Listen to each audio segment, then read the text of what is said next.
So here it is, party people. Here it is. Here we go. 1 point. One very, very fine point is all that is needed today. That's all that we need. We don't necessarily need to win. We just need to draw, get 1 point, and the Premier League title is ours. Hey guys, welcome back to the channel. Welcome to another live stream, another watch along. This is it. This is it. And I am so excited. I'm so pumped. I've seen the pictures from Sky Sports all day showing what it's like in Liverpool. I so wish I was there. I so wish I was there.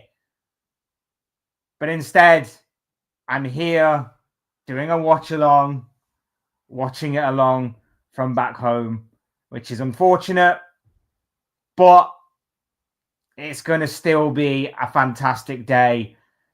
Fingers crossed. I mean, the most hilarious thing about today may actually be that we lose. That would be the most hilarious part of today, and we stretch this out for another week or so. But it's absolutely going to be crazy today. I can already see from the fans' point of view, it's going to be crazy. Luca Talks Boys here. Hey, dude, how you doing? I hope you are well, my friend. Go and subscribe to this guy. Arsenal fan, but he knows his stuff. He knows exactly what he is talking about. If you haven't already subscribed to him, go over there. Check out his channel. Some very good and entertaining stuff. There'll be definitely something that you will enjoy over there. So do get involved with his channel as well. Marco's here as well. I hope you're well, my friend, as well. I know it's already ours. I know it's done and dusted, but today it's official. It's confirmed. There's going to be nothing that can stop this season once that final whistle hopefully goes at about 6 o'clock. No, wait, it'll be after 6 o'clock, wouldn't it? About 6:15. Once that final whistle goes, that's it. That's done, dusted. And any lingering doubts, no matter how slim, is laid to rest.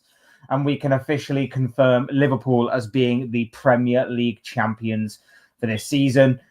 Live from 6 o'clock. I may be able to tune into that after this game. So like I say, guys, get involved with Luca's channel, doing some really cool stuff over there. I'm sure there'll be something that you like. What shirt are you wearing? Some retro. It's a sort of mash. I guess it's a mashup kit. My missus got it me for my birthday, which I thought was quite cool, quite nice. Fits quite well and actually feels comfortable. It's a mashup of different kits over the years. I think. I think that's the case. But other shirt is in the wash. I don't really wear Liverpool shirts unless they're gifted to me. It's a sort of thing I have against the ownership of this football club. But a mashup of the kits, some sort of different trend. Thoughts on Man United somehow getting a draw at Bournemouth? I want to know from you guys, was it a red card on Evan Nilsson? Was it a red card on Evan Nilsson? I personally don't think it was, especially considering that I thought the challenge in the first half was more of a red card than that one. I think Bournemouth can feel a little bit robbed on that one, but there were some dodgy decisions from for both sides today. I didn't think it was all down to that one decision. I did think United got a little hard done by with certain yellow cards as well. I think the Dorgu one, for example, where the Bournemouth player literally kicks Dorgu, falls over, and then the referee gives a card to Dorgu was pretty terrible. I thought the referee had no control of that game. I thought some decisions were absolutely crazy. I don't know. It did seem a little harsh, the red card. It did seem a little harsh, in all honesty. I can understand maybe why they've given it. But at the same time, I still think the one in the first half was probably more of a red, and that wasn't given as a red.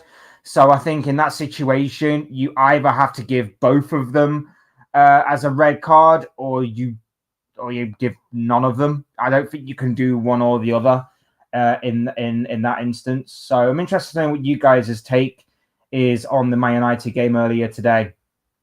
It's a nice shirt. Thank you, bro. Appreciate that. Yeah, it was a red. I watched the entirety of the game, and it should be a rule, only a red if the player is injured and not able to continue.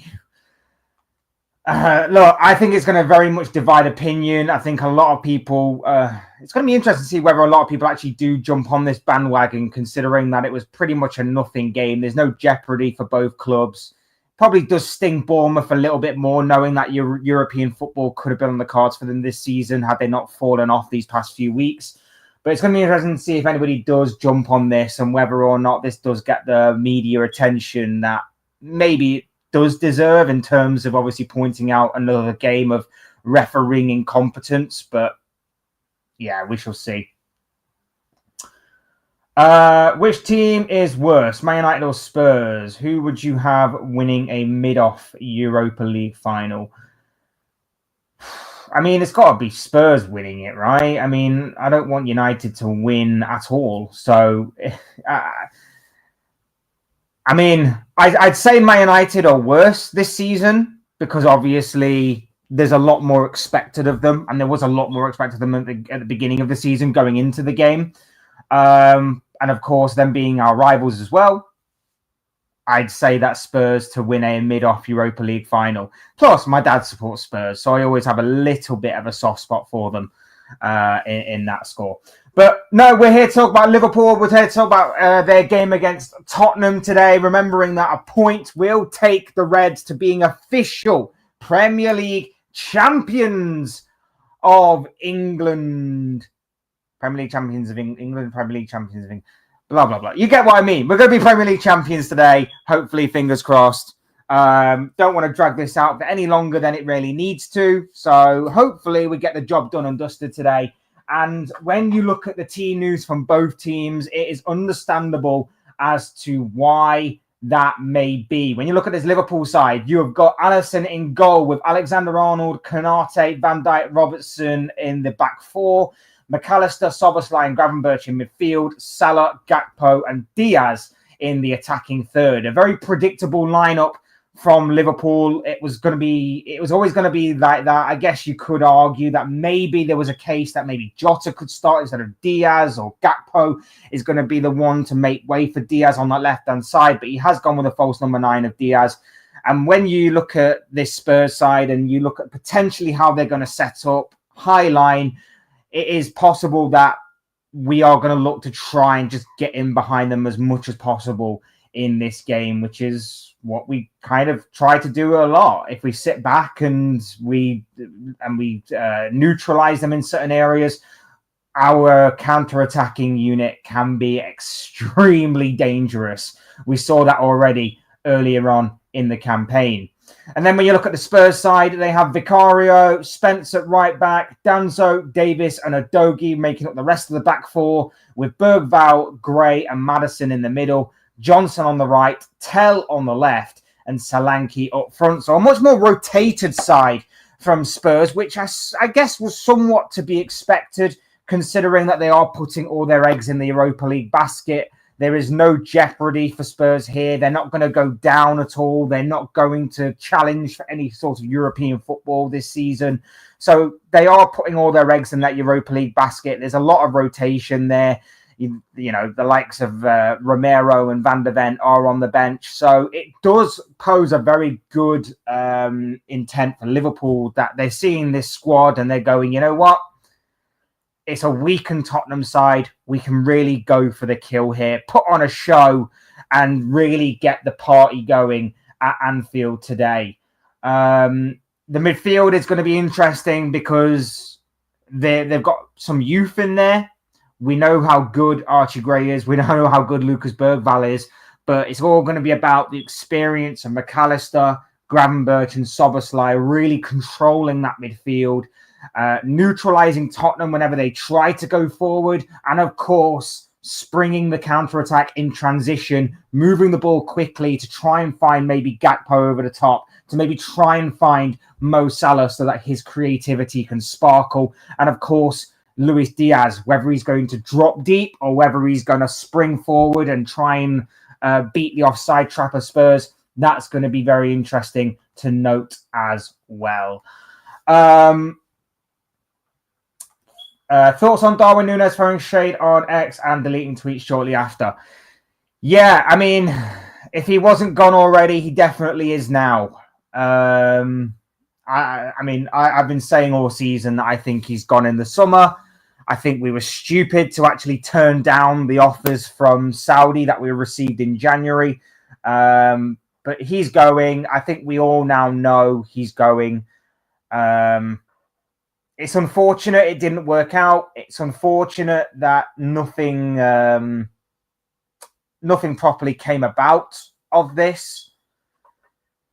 But yeah, sometimes that's just the nature of football. I'm sure wherever he goes, he will kill it wherever. Like, I just think the Premier League is too much of a high pressure situation for him to be in. And I just think the pressure told in the end. Any updates on Trent staying going? Nothing that I've seen or heard. Again, keeping cards close to his chest. I know there was that report earlier this week that suggested that he could actually perform a U-turn and stay because of the whole manager situation at Real Madrid. But let's face it, if you're believing that story, you're crazy. A club doesn't just change instantly because a manager changes. We know that Real Madrid is an absolute unit that is built for years and years and years and years to come. They are a forward-thinking club that think way, way, way in advance. And that includes, of course, different managers. That, of course, has different managers staying and going. So I would suspect he's still on his way. I think the story is just there to create something out of nothing and try to get clicks, views, talking points, and the like. I don't know what big answer he's in, but I like Bergwijn, dude. I really do like Bergwijn. I think there is a player in there. I think he's a little rash. I think he's still a little rough around the edges, but the kid is like, he's what, 18, 19, 20 years of age? Something like that. The kid is good. The kid is very, very good. I do like him a lot. Spurs bench is stronger than their starting 11 with Richarlison and Basuma on the bench. Must be holding off for Bodo Glimt.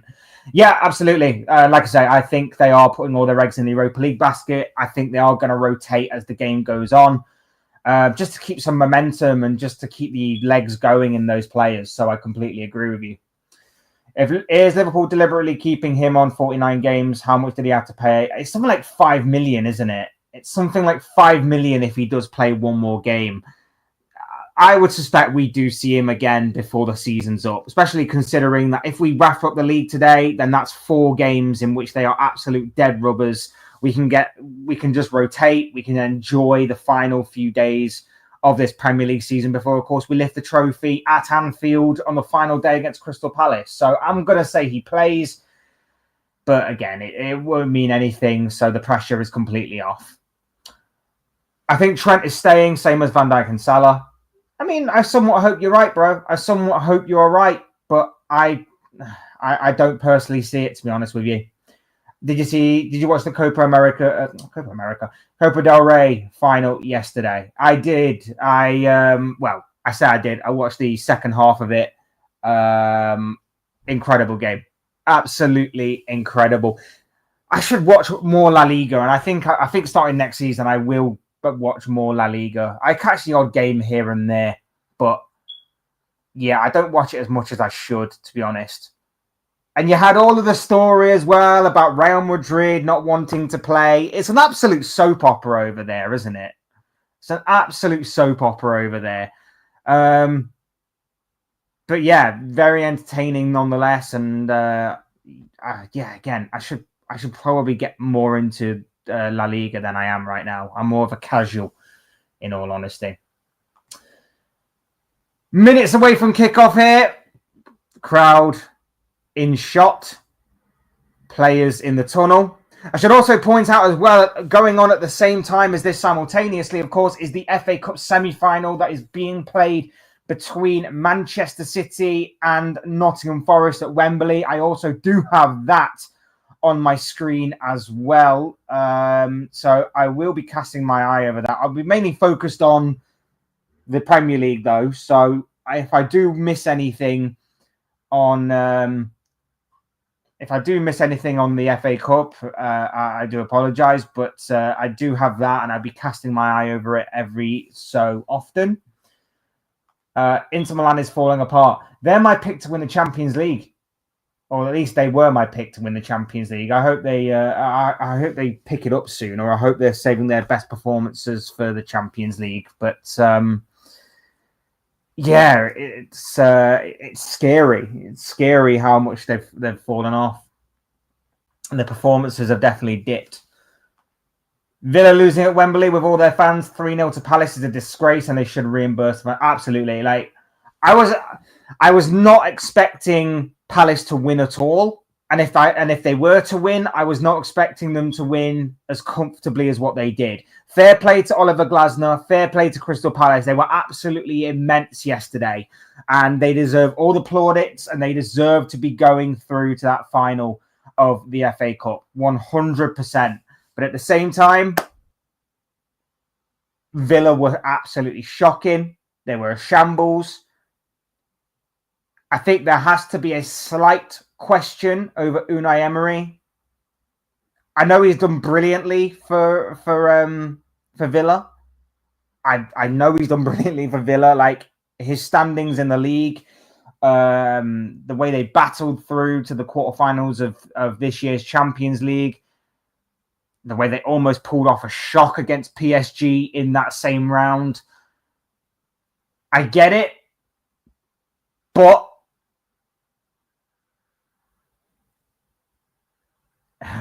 it's I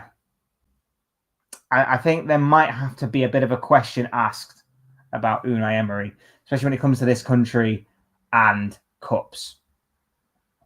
Oliver Glasner over hashtag stop the glazing. Long live the Glazers at Man United. No, I'm so good. It's all good. It's all good. Kickoff approaching. Get your predictions in, people. What are we saying? What are we saying, people, about this game? Is Tottenham going to rain on Liverpool's parade, delaying it for at least another week? Or is this just done and dusted as far as what you're concerned? Why you're not at Anfield and you live far from Liverpool? I'm in Nottingham, bro. I live in Nottingham. And the travel and everything is just horrible. It's money. It's a lot of money. I wish I was there because the atmosphere looks absolutely insane, even outside the ground, all the flares going off and everything. I really, really, really do wish I was there, but unfortunately, I'm in Nottingham. I am in Nottingham. 3-0 Liverpool. I've gone 3-1 myself. I went 3-1 myself. Yeah, we're kind of on similar sort of things there. I think we will concede because our defence leaks stupid goals and Tottenham constantly attack. So I think a combination of the two will probably see us concede at least one. I know Nottingham from Dusk Till Dawn Poker Club.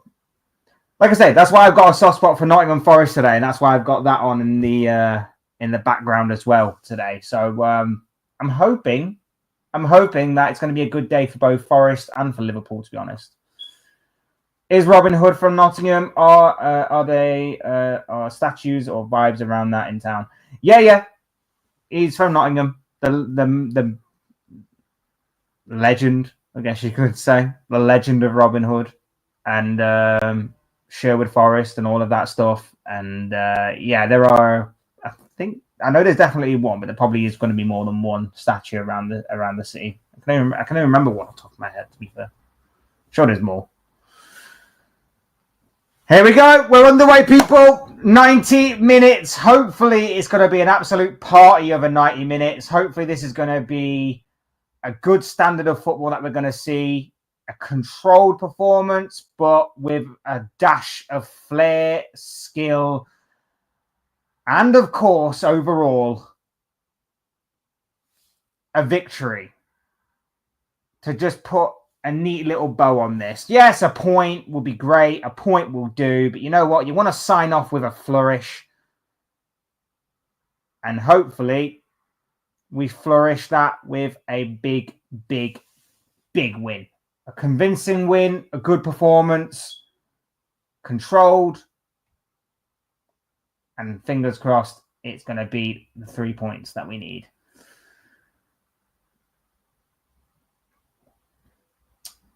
Is it weird that FA Cup semi-finals are also played at Wembley, or do you think it should just be the final?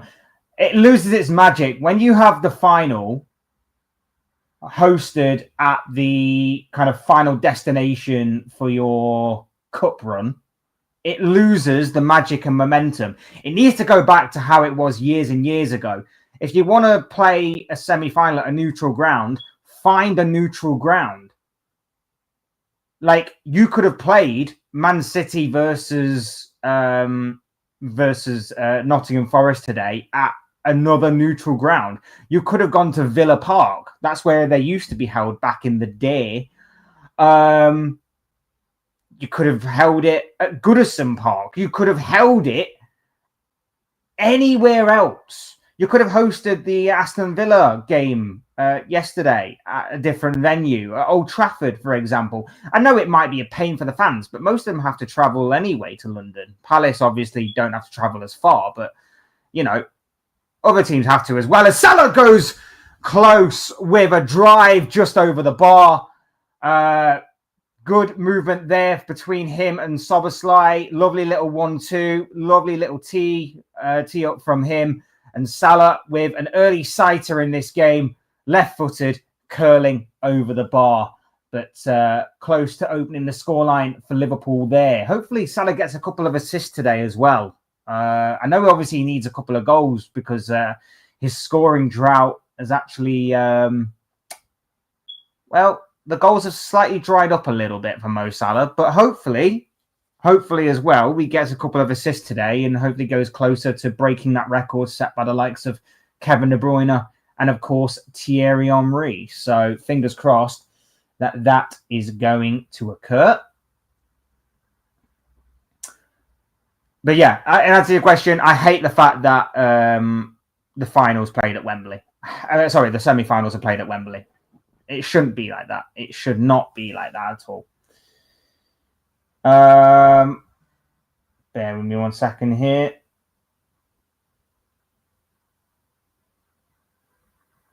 Who would have been top goal scorer? Oh, City are in. City have scored. It's 1-0 City. It's Rico Lewis. They have taken the lead within 2 minutes at Wembley in the semi-final. Oh, that's not good. That is not a good start for Forest at all. And, the worst possible start for Nottingham Forest. An absolute nightmare of a start for Nottingham Forest. Man City have gone a goal up inside the opening 2 minutes. Pep Guardiola's side in front at Wembley. Spurs just showing a bit of attacking intent. Tells cross in. It's reached Brennan Johnson, but it's dealt with by Liverpool. But then they give it straight back, and the referee's called for a foul or offside, I think. So we're all good. Who would have been top goal scorer this season if Haaland was never injured? Salah or Haaland, do you think? I mean, even when he was injured, he kind of went through a very dry spell himself. So Salah would still be top goal scorer. Absolutely. I mean, I said Isak would be top goal scorer this season. And to be fair, I wasn't far away. Will Goodison Park be teared down? I imagine so. I don't know what the plans are, but I imagine that would be the case probably. Come on, Chris Wood. Yeah, going to need a big performance from those Forest players now, having gone a goal down thanks to Rico Lewis. Man City versus Crystal Palace doesn't sound like an exciting final, but no disrespect to Palace. I mean, we saw a few weeks ago, didn't we? Palace go 2-0 up against City and then go on to lose it by 5-2. hopefully they've learned from that mistake. And Palace are a very good side. There's no doubt about it. But you can't really compete with a side that plays so poorly for most of the season, goes and drops 200 million in the January transfer window, like only they and a select amount of other clubs can. And then they go on and, claim a trophy still at the end of the campaign. Like, I don't like it, but it's still football. It is what it is. It is what it is.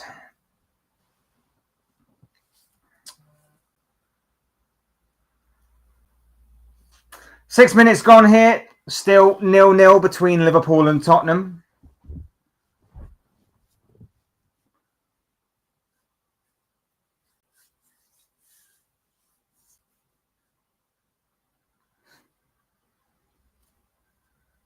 Tottenham seeing a fair amount of the ball here and having some possession in some decent areas. Particularly using that left-hand side as Tell gets past Trent there, but it's dealt with in the end and Gravenberch can get it away. Long ball over the top. Now, can Liverpool do something here with Salah? He's looking across. He's trying to find Diaz, but Diaz stopped his run. The ball goes all the way towards the left-hand side. Closed down very, very well there by Szoboszlai. That counter-attack's on for Liverpool. That counter-attack definitely is on for Liverpool.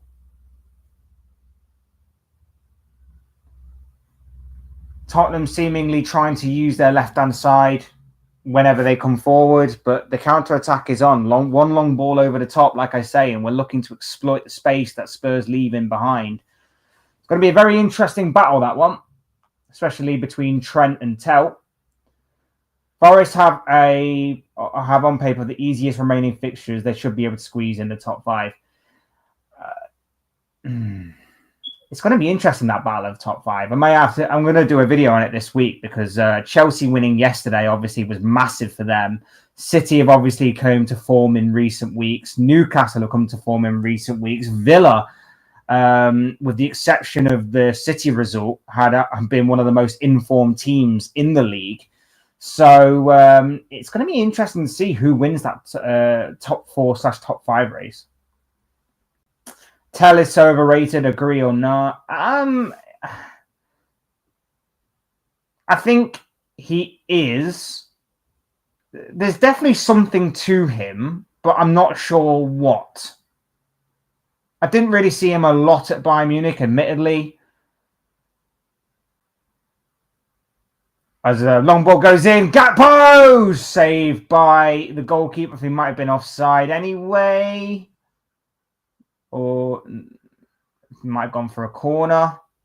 Lovely ball over the top by Van Dijk. Lovely way. I think he just about beats the offside trap.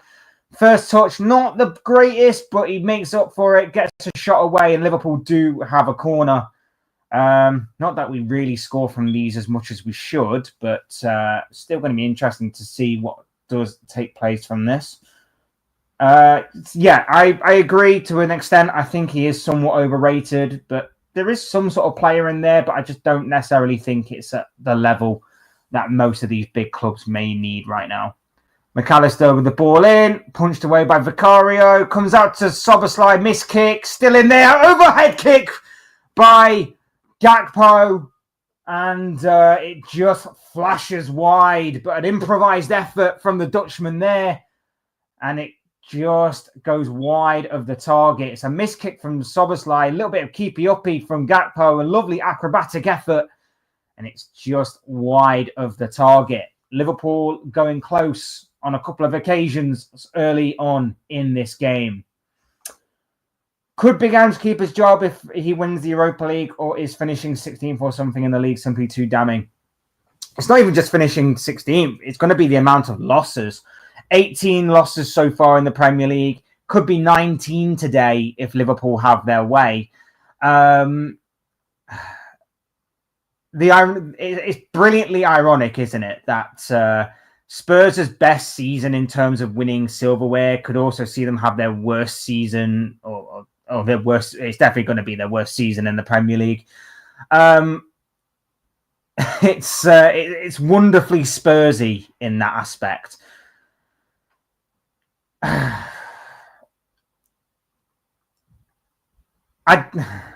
don't know. I genuinely don't know, because he basically said and basically said, laid down the statement that he wins trophies in his second season. And if he actually does win the Europa League, like, it's 1-0 Tottenham. It's 1-0 Tottenham. It's Dominic Solanke. What the hell? I was just watching the corner. We are so ineffective from corners, whether they're for or against us. And as I previously mentioned, Liverpool's leaky and stupid defense once again strikes. What the hell have we just witnessed? Yeah. 1-0. How wonderfully Liverpool-like. It's a good corner from Maddison. It's a great cross. It's a decent header. Gravenberch is meant to be marking, or is it? Yeah, Gravenberch is meant to be marking him. He doesn't make any sort of challenge whatsoever. And his header, it's a good header. Alisson's got no chance. It's a good header.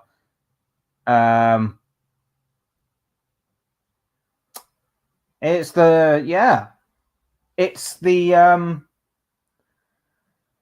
former Liverpool man who gets the goal. It's the former Liverpool man who gets the goal. How wonderfully Liverpool-like. Jesus Christ.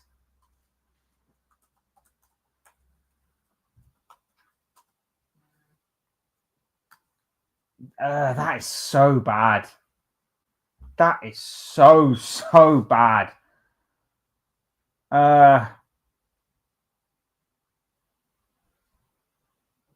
Brilliant. I'm lost for words. Like, we're just talking about how, Ange could lose or keep his job or whatever. Talking about like how we could wrap up the Premier League title today, and then that happens. I mean, I was expecting Liverpool to concede, so it's not as if like this is a massive like sucker punch. But Spurs have offered nothing in the opening 12 minutes other than a couple of dangerous runs down the left by Matthias Tell, but then nothing coming about of them. And then all of a sudden, Konate gives away a corner, and they score from it. And there's no challenge really on Solanke. Nothing happening there. And of all people, Solanke, I don't mind him as a striker, but Spurs don't really play to his strengths much. And then surprisingly, the one time they do, and 1-0. Long ball play forward, though. Here is McAllister. Should have gone out wide to Gakpo, but it goes instead inside to Diaz. Diaz twisting and turning, trying to find Salah. The ball is deflected, and Spurs can get it away. What about Amorim? You think they should stick with him no matter what because of the situation there? Yeah, I mean, Amorim doesn't have a magic wand to fix all of the issues at Man United over that have been left to rot over a 12-year period. Like, there was going to be no chance that he was going to, in any way, shape or form, transform United overnight. And, of course, with a transfer window in which they had a lot of dead wood to get rid of, and they've only brought in one player that suits him. It is what it is. There's no way he was going to sort that. They've got to stick with him, because otherwise, what's the point in going to a new manager? What is the absolute point? Don't worry, Spurs can't defend a league. Oh, I mean, I don't want to speak too soon on that, but yeah, I somewhat agree. Solanke, yeah, bloody hell. Bloody hell. Spurs leap over Man United with this scoreline. At this point, who cares? Why do people waste time watching millionaires trying to put a ball in the goal? Also, people get mad when millionaire athletes goes to another team, but the millionaire athlete doesn't care about peasants.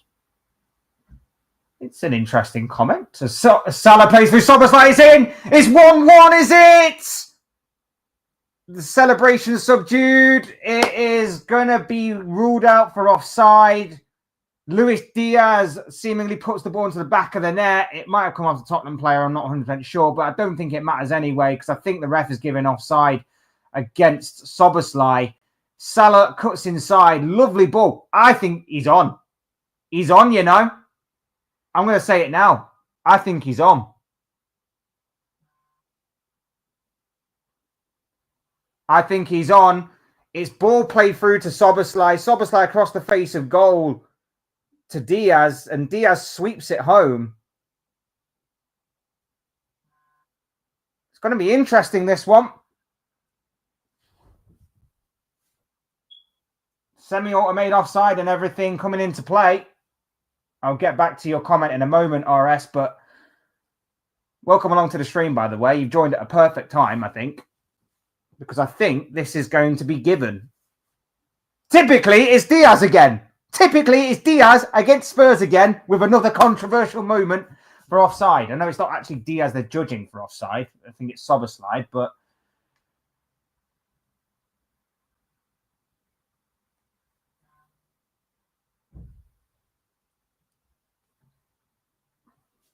this should be relatively straightforward and easy to... He's given it! He's given it! Liverpool back in this one. 1-1. Luis Diaz with the goal. Szoboszlai with the assist. Get in! Get in! Wonderful. Wonderful scenes. Wonderful scenes. We're back in this game. Brilliant from Mo Salah to initially tee up Szoboszlai. Szoboszlai with a perfectly timed run to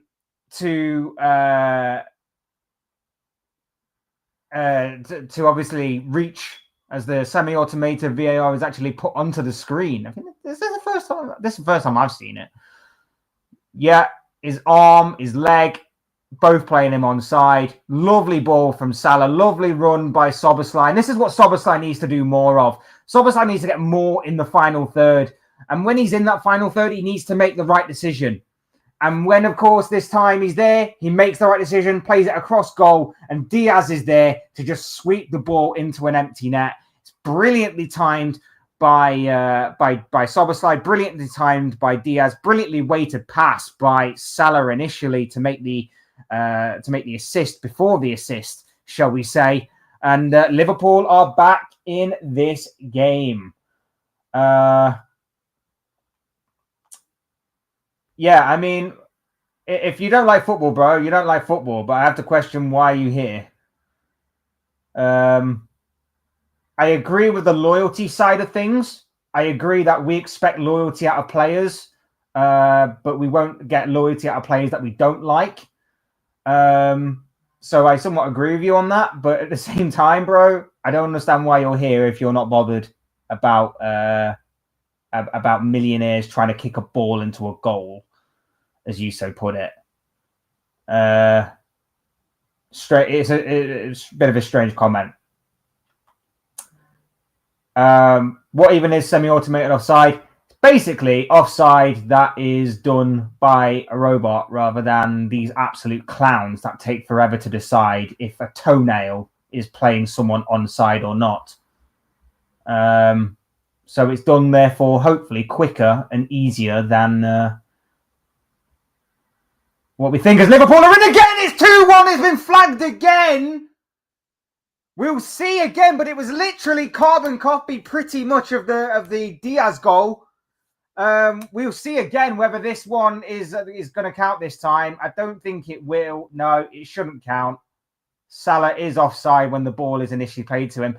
The pass from I think is that McAllister? I think the pass across the face of goal from McAllister to Gakpo, that's fine. But Salah, who played the pre-assist again, yeah, he's definitely offside. Rightfully chalked off that one. Fair enough. But again, literally carbon copy. That is seemingly where we're looking to hurt Tottenham. And we've done so on a couple of occasions already. One given as a goal, one not. Is a draw enough? Absolutely. A draw is enough. Would I like to have a draw? I want to flourish. I want to finish this with a flourish. I want to win, obviously. But yeah. I can't do Robertson's voice, but I would. I would do Robert if I could do a Scottish accent. And Robertson's Scottish accent at that. I would definitely sing that. Love it. Do you like it when ref addresses the entire crowd via his headset, like in America? I would prefer it more if they addressed their decisions after a game in a sort of interview. I think that would be more beneficial to fans, so that we actually could understand why they reached a decision. But we're never going to get that, unfortunately. I would prefer that, to be honest with you.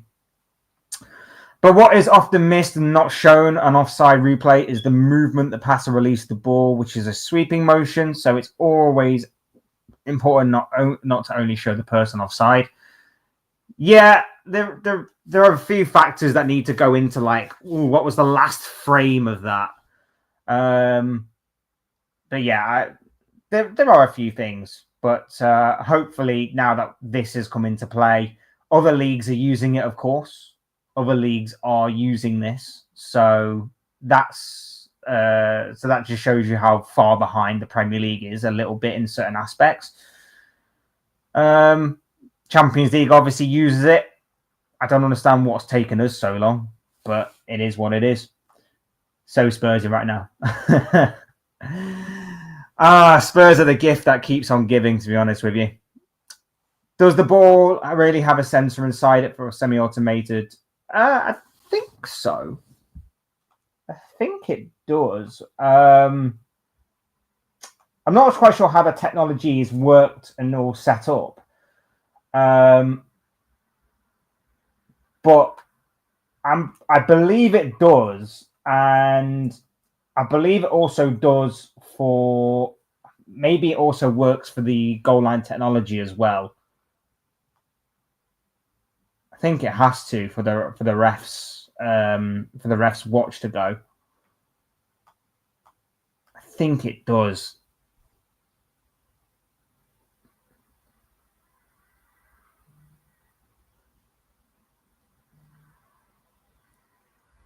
Lovely play again. Salah on the right-hand side cuts it back and it's cleared away. We had that one. Tottenham playing themselves into danger though. Salah's battling it back. It's McAllister. What a goal! What a beautiful goal! Alexis McAllister, the guy who only scores absolute bangers. Mac 10 just fired Liverpool into the lead. Top corner. Absolute thunderbolt from the Argentinian. Mac 10, you absolute beauty. I love this play. I love this guy. I absolutely love this guy. This is a player who I think has been our most underrated player this season. I think his level of consistency is stupidly good. I think he is absolutely insane. And you know what? He's just absolutely ripped the net apart there. It's brilliant play. I thought it was Salah who won it back. It's actually Gravenberch. Gravenberch wins the ball back on the edge of the Tottenham penalty area.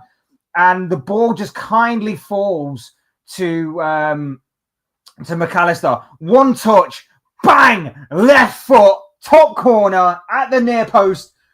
Oh, that is a beautiful strike. That is an absolute beauty of a strike. Alexis McAllister's just put Liverpool in front. Liverpool are 2-1 up and are heading at this moment in time towards Premier League glory. Official, confirmed, signed, sealed, and to be delivered on the final day of the season. Premier League champions, Liverpool are on their way, and Alexis McAllister has just put them in front in absolute style. Absolute style. Wonderful from the Argentine. Even the players' boots have chips in it. They all have, everything has chips in now. Everything does. Entire Spurs fans will be sleeping with the Kangaroos tonight, mate. Good day, mate. Like I say, they're focused on the Europa League. They won't bother too much about this. If anything, this just confirms Liverpool as champions. It confirms Arsenal's completely dead title challenge or lack of title challenge. And of course, they just move on to Thursday night. Liverpool deserve champions. Absolutely, mate. Absolutely. Could not agree with you more. World Cup winner, innit? World Cup winner. Premier League, soon to be official Champions League winner. Copa America winner. The guy is insane. The guy is insane.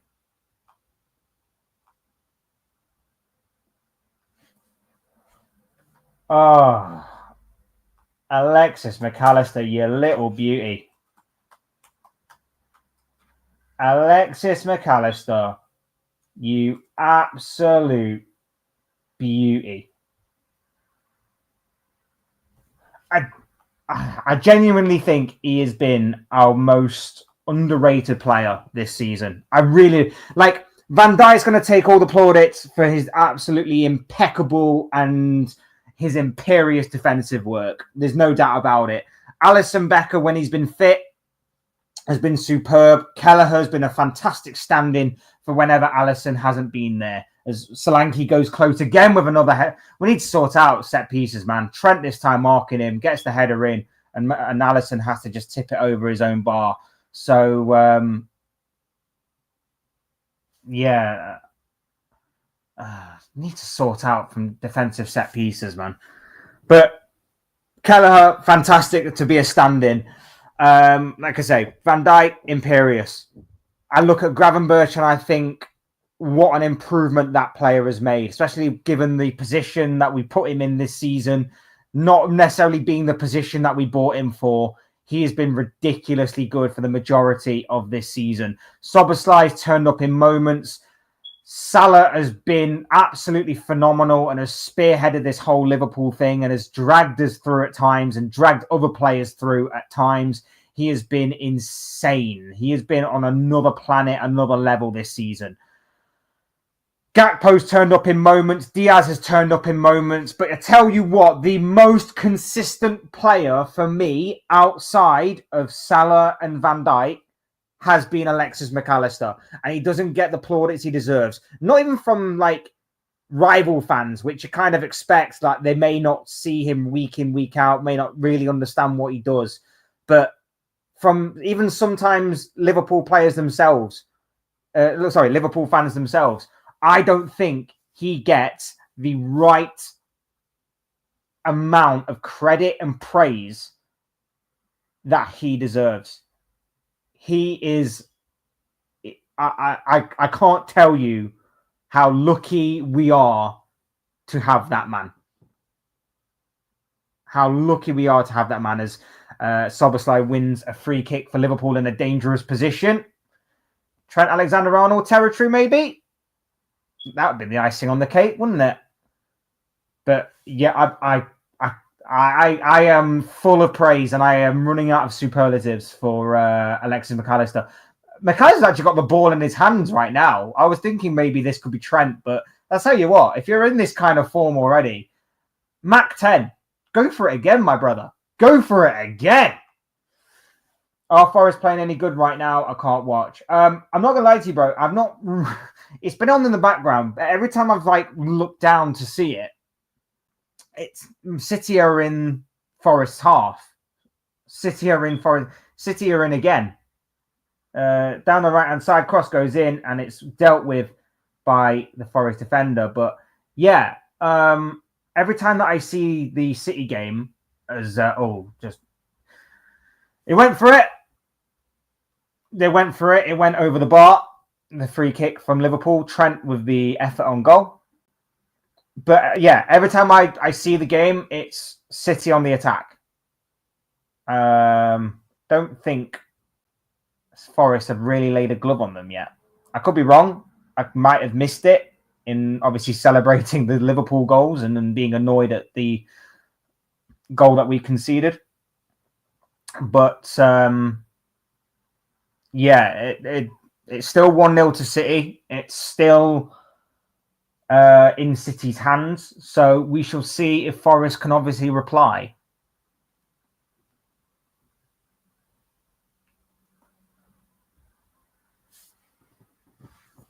Oh man, I really hope we keep McAllister this summer as well.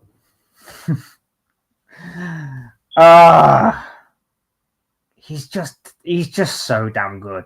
He's just so damn good, and for the money that we picked him up for, Brighton do some wonderful business. But for that amount of money and for the release clause that obviously they inserted, that was that was a poor business decision and a poor mistake from the Seagulls in that instance. Liverpool have a corner here.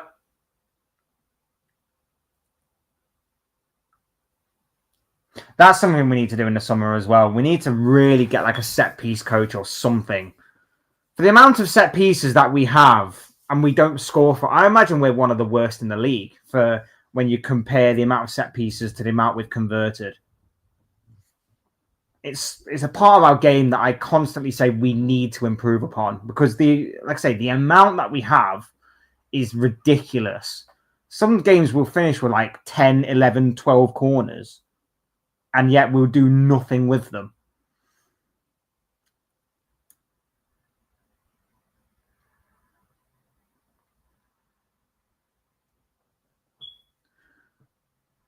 McAllister with the corner. The wind is seemingly playing its part and is disrupting him from taking the corner quickly.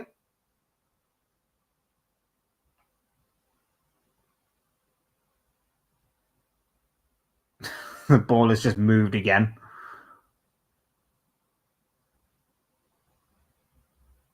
Nothing he can do about it. Nothing he can do. The ball just keeps on rolling from the wind.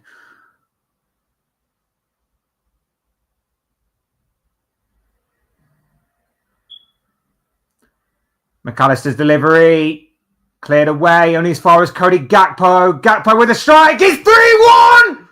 It's 3-1! Cody Gakpo! Brilliant strike into the corner. Just as I say, we don't score properly from corners. The ball wasn't dealt with by the Spurs defence. It falls to Gakpo. He does brilliantly well to create some space for himself. And then he pulls it across the face of goal, across the face of the goalkeeper and into the bottom corner. Liverpool are definitely winning this game in style. It's a third for Liverpool. It's a goal for Cody Gakpo. Liverpool are on their way to winning this Premier League title in absolute style. Eventually, the corner goes in from McAllister. It's headed away by Bergvall, not properly dealt with.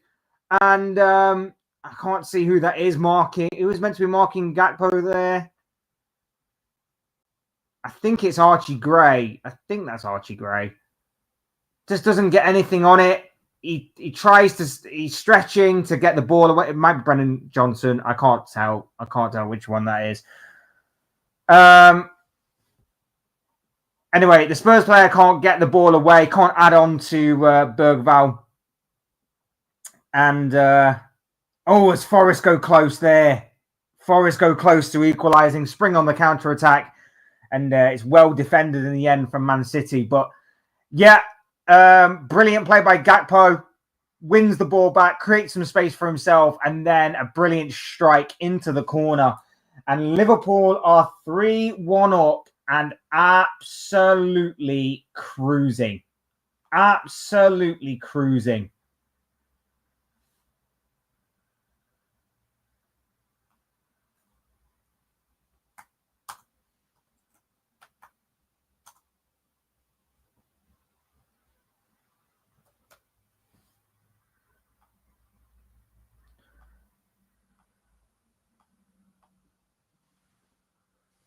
Oh, this is a wonderful, wonderful day.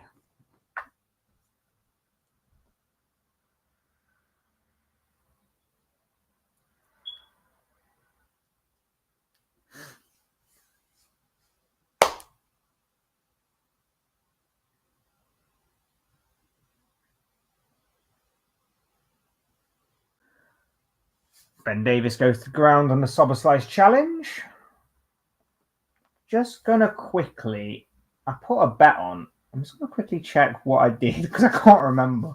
I can't remember what I did.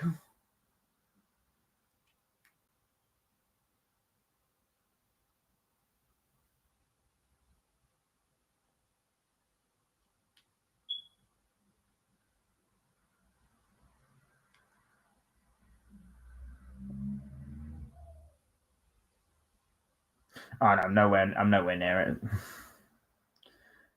I'm nowhere near it so far.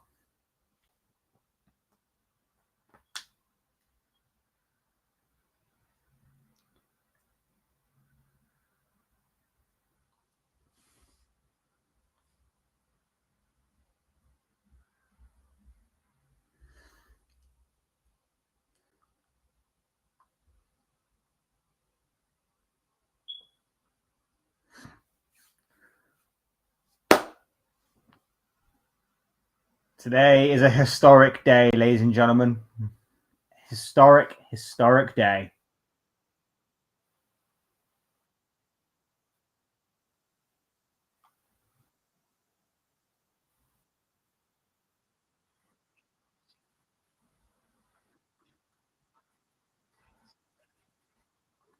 Fantastic, historic day.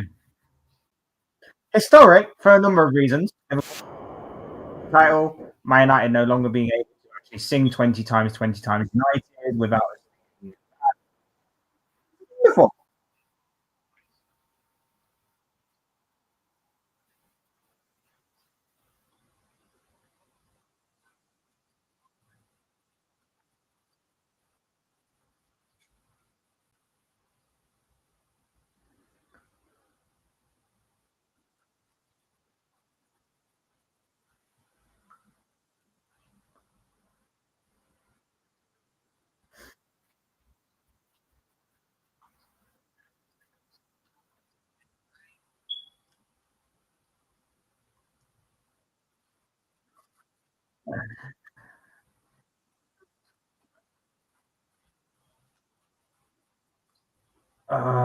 It's so good.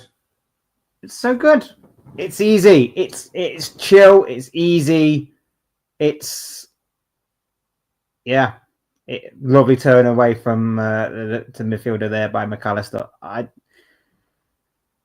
I say, man, this is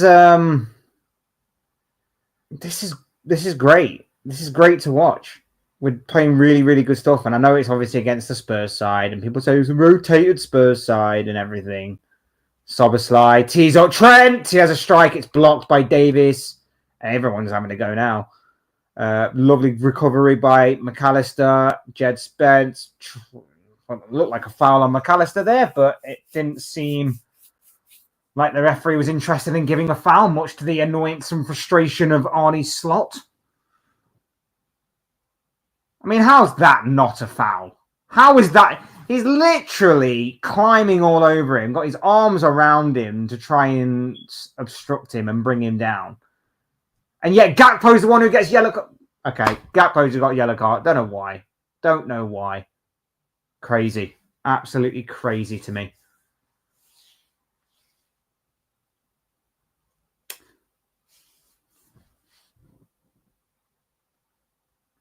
Nice little flick there from Spence. Even though he should have been penalised a few minutes earlier.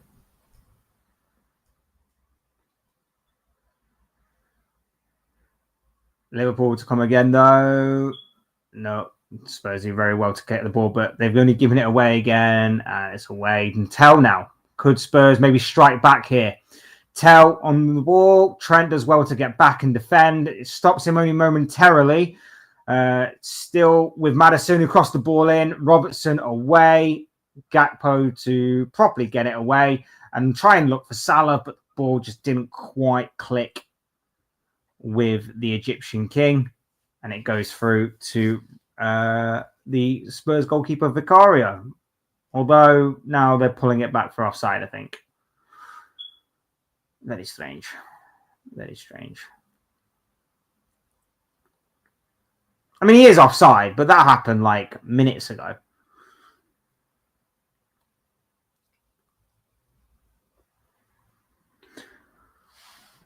It's just going to be interesting what we do for the rest of the season. We obviously take our guard of honours. We wait for the Premier League title to be officially delivered to Anfield on the final day of the season when we meet Crystal Palace. I don't know. Do we just give some of our other players that we haven't really played this season minutes? Do we try and get as many people to get to officially get Premier League medals as much as possible? Do we see more of Chiesa? Do we see more of Elliott? That kind of thing actually starting. Do we try and see who's still in Arne Slot's plans for next season? It's going to be interesting to see how we take the end of this season, because obviously, like, I think there's going to be a lot of movement in the summer, or at least there has to be a lot of movement in the summer. I think there has to be a lot of incomings. I think there has to be a lot of outgoings, and I am going to be very much interested to find out who is going to be still here at the beginning of next season. Núñez, I think, is gone. Diaz, I don't like this whole recency thing with Diaz. I'm done with this whole. He's supposed to play the ball in here. Oh, brilliant defending by Konate. Brilliant defending by Konate. It was a dangerous ball down the right-hand side. A very good cross into the area. He may have hurt himself in the challenge there, Konate, on Tell, but brilliant defending, because that was very, very dangerous there. Tell's going to have to receive some treatment. It looks like Konate is as well. It's going to be interesting to see this one back. Spurs are not happy in the slightest, but it's a ball down the right-hand side. Robertson's daydreaming. Spence gets there. So takes a touch, pulls the ball across. Solanke doesn't make contact with it. The ball goes through. Oh no, he makes the slightest contact on it. It sets it up for Tell.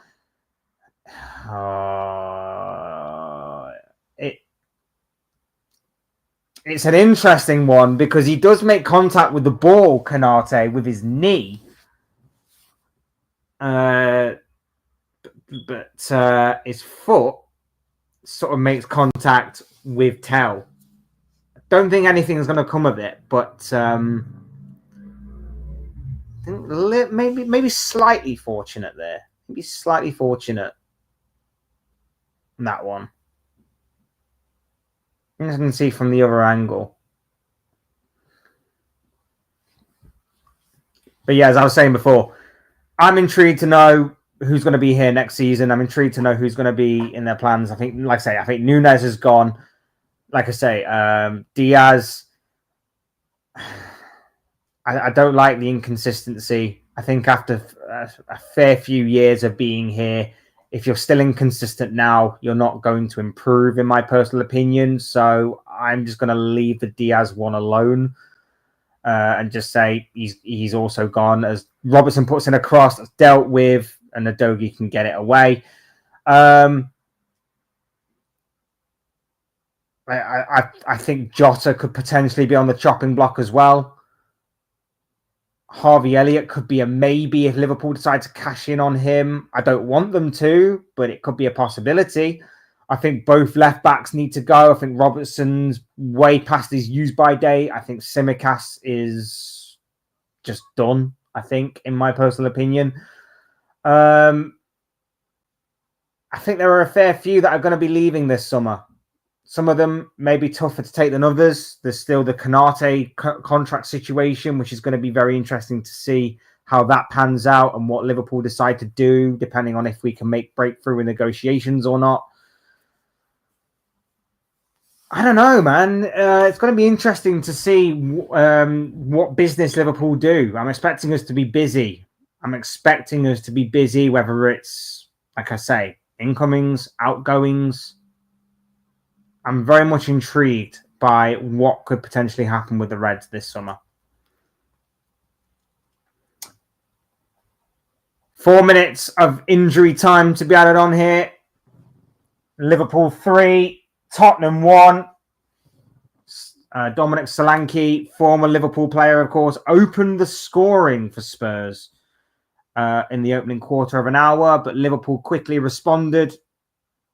Luis Diaz loves a goal against Tottenham, does Luis Diaz, whether it's onside or offside. Got the equaliser. Alexis McAllister with an absolute rocket into the top corner. And Cody Gakpo firing Liverpool 3-1 up going into the interval. Seems like it's going to stay that way as Vicario catches Gakpo's cross.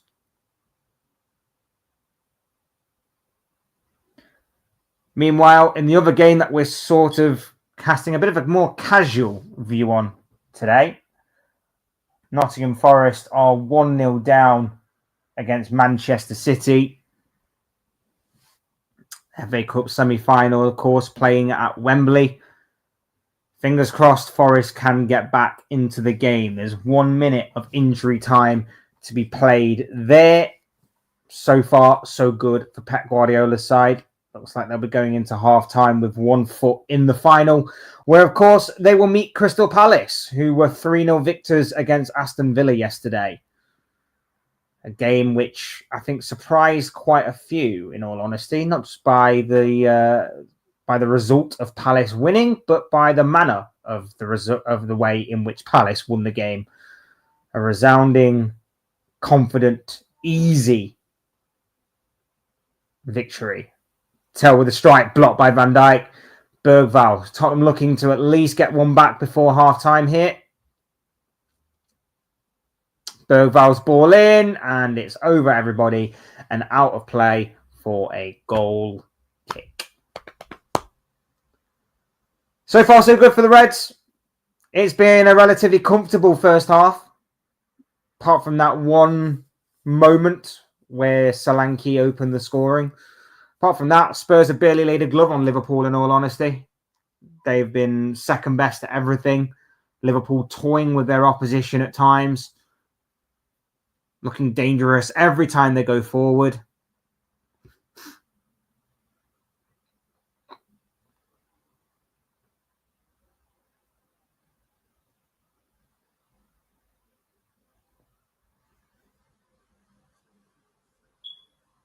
Liverpool just seeing the game out now till half-time. Konate and Van Dijk keeping the ball between themselves. Playing it across the back four. It's as calm, as comfortable, and as smooth sailing as you'd like. Yes, we would like a clean sheet, but of course that was never going to happen because it's Liverpool. Lost the ball there, though, and Spurs fly forward here. Can they get a goal back before half-time? Liverpool eventually crowd them out and get rid.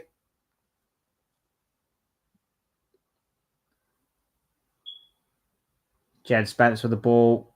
Just waiting for the referee's whistle any second now. Any second now. Any second now. Any second now. Bergvall lets the ball go through his legs. Goes out of play for a throw. And this should be the final action of the first half. There we have it. There we have it. Half-time is upon us. Liverpool 3. Tottenham 1. An incredible game. An incredible game so far for the Reds. 3-1 up. Couldn't have been any better. Could not have been any better for Honest Lots Men. They've controlled the game. They've had the better of the opportunities, the better of the chances. It's been an absolute cruise for them so far. It's been a cruise for Liverpool so far. Smash the like button if you haven't already. Subscribe if you are new. Both things will always and forever be greatly appreciated, guys. Thank you for joining me on what is a historic day for Liverpool. What could be an incredible day for the Reds. We've waited a long, long time for this to happen again. 5 years. 5 long years it has been since we last saw Liverpool, of course, win a trophy. Everybody that's in Liverpool right now, I am jealous of you all. I'm jealous of you all in Anfield because it's going to be a wonderful, wonderful day. I don't really see Tottenham coming back from this, but I don't want to speak too soon, of course. I want to respect Tottenham. But at the same time, it's been a very, very, very comfortable game so far for Liverpool. Just going to look over the stats of the game so far. I can't get over how good that McAllister goal was, by the way. I really, really can't. It was such a good goal. I just love Alexis McAllister so much. Stats. So according to SofaScore, expected goals, Liverpool are on top of that one. There's been one big chance created between both teams. Liverpool have had a total of 9 shots. Tottenham have had 4. Alisson's been forced into making 1 save, whilst Tottenham have had no saves. Liverpool have had 1 yellow card. That was to Cody Gakpo, of course. And then the total shots, like I say, have been 9-4 in Liverpool's favour. 3 on target for Liverpool being the 3 goals. 2 on target for Tottenham, including obviously Solanke's goal. Neither side have hit the woodwork, but Liverpool have had 5 shots on target in comparison to Tottenham's 1. It's been cruise control. It's been dominance. It has been as easy as you like for Liverpool Football Club. And they are 45 minutes away from officially securing the Premier League title. Like I keep saying, signed, sealed, and soon to be delivered. Unless Spurs have got a spanner to throw in the works, and it would have to be a massive spanner at that to throw in the works, this should be over and done with as far as what Liverpool are concerned. Like I said, Liverpool fully deserved it. Apart from, like I say, the one slip up very much early on in the game, we've just not dealt with set pieces properly. We very rarely deal with set pieces properly, whether we're attacking from them or defending from them. Apart from that, it's been control. It's been neutralizing them. They've had one outlet, and their one outlet has been down the left-hand side with Matthias Tell. But even then, nothing's come about of that. He doesn't really have much of an end product, with all due respect. And then they tried down the right-hand side, and once or twice they got in behind with Jed Spence. But again, nothing really came about of that. So there are a couple of warning signs there for Liverpool, definitely. But at the end of the day, we've taken our chances. And so all you can really do at this level.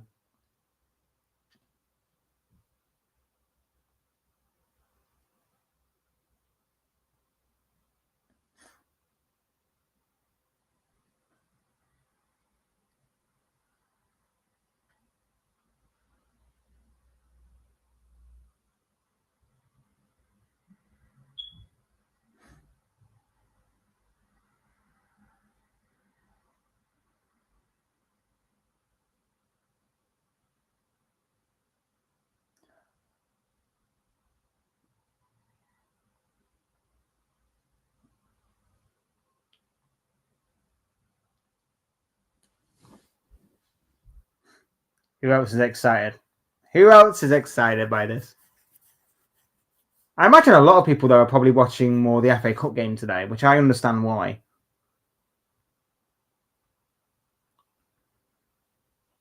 Hopefully Nottingham Forest can turn it around in that game. Just watching the highlights now. Oh, so it's Diaz who was initially marking Solanke. I thought it was Gravenberch. But it's Diaz initially, and he doesn't make any sort of challenge to get back. And then it forces Gravenberch to then mark him. Zonal marking, I don't know why people use it so much. It doesn't work. Zonal marking does not work. At least it doesn't for us anyway. Such a wonderfully taken goal. Konate out to Salah. Lovely little ball through. to Szoboszlai. Cross the face of goal, and there's Diaz, sweeps the ball in. So good. It's such good build-up play. It's so simple but effective. Only annoyance, I guess, in this is that there's been no goal contribution from Salah, no goal or assist from Liverpool's number 11.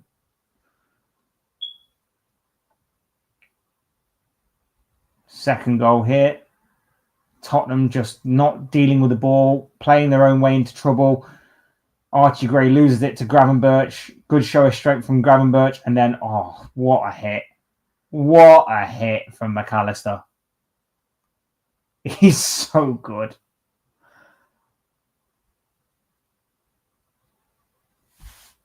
Left foot, weak foot. Bang. So good.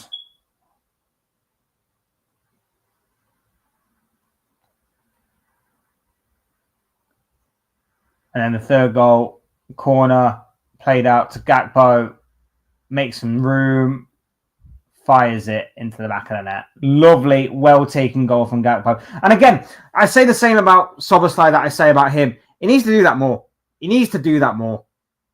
He needs to obviously find a bit more consistency. I know he hasn't had it necessarily since he came back from injury, but he needs to do that more as well. Because I really do like Cody Gakpo. I rated him since we bought him. I rated him, obviously, when he was playing back in the Dutch league. I think he was played out of position by Jurgen Klopp. I don't think he's a striker. We bought him to be a winger. We bought him as a winger. He obviously has the credentials to be a winger. And then when obviously Slot came in, I was like, we are going to see a different Cody Gakpo. We're going to see a better Cody Gakpo. We're going to see one that's actually more utilized in his right position. And for a while, we did get to see the best of him, and he kind of gone on and off a little bit since. And of course, his injury didn't help things. And past few games, we haven't necessarily seen the best of him either. But more goal contributions like that,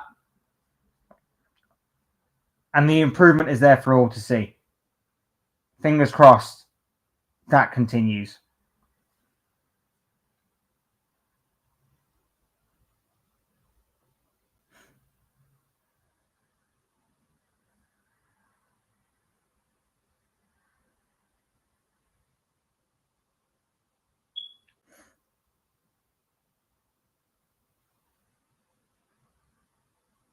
I'm just seeing some of the pictures from around Anfield. Absolutely incredible. Absolutely incredible.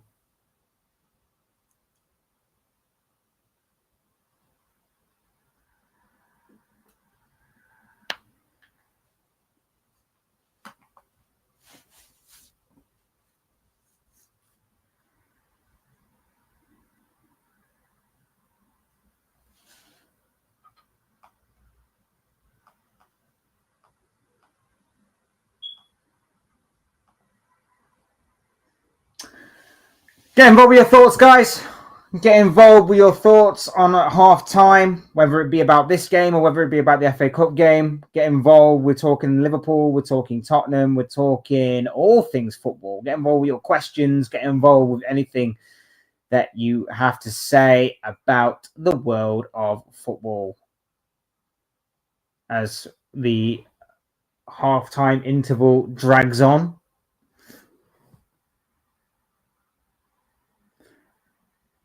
I'm excited by this, man.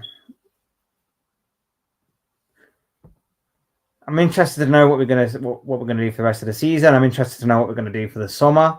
I'm interested to know where our priorities lie. Do we try and get everything? Do we try and just get as many points as possible? Do we just give some of the other players a bit of a run out? Do we see whether our kids have got anything about them in the academy? I'm interested to know what we do for the rest of the season. Like I say, because there's going to be no real pressure. I think mainly it's about, Salah will definitely want to break goal records and obviously maintain his position for the Golden Boot and all of that stuff. So that's obviously what he's going to be driven for.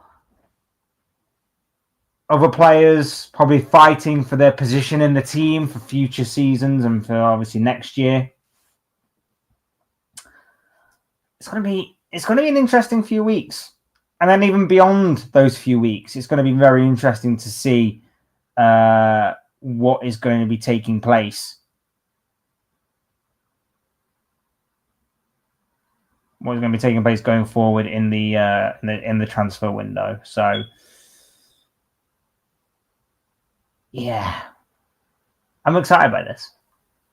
I'm also understanding that Nottingham Forest did not start Anthony Elanga. Why? I don't rate Anthony Elanga as a footballer, but against Manchester City with his pace on the counter-attack, he would be a threat.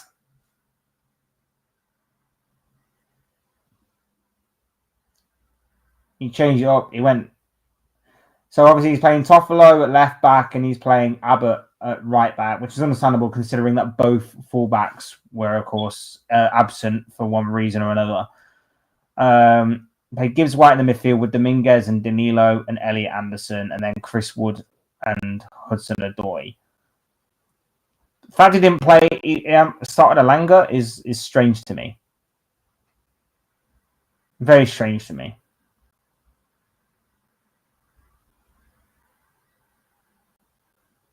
Hopefully things turn around, though. Hopefully things can turn around for Forest.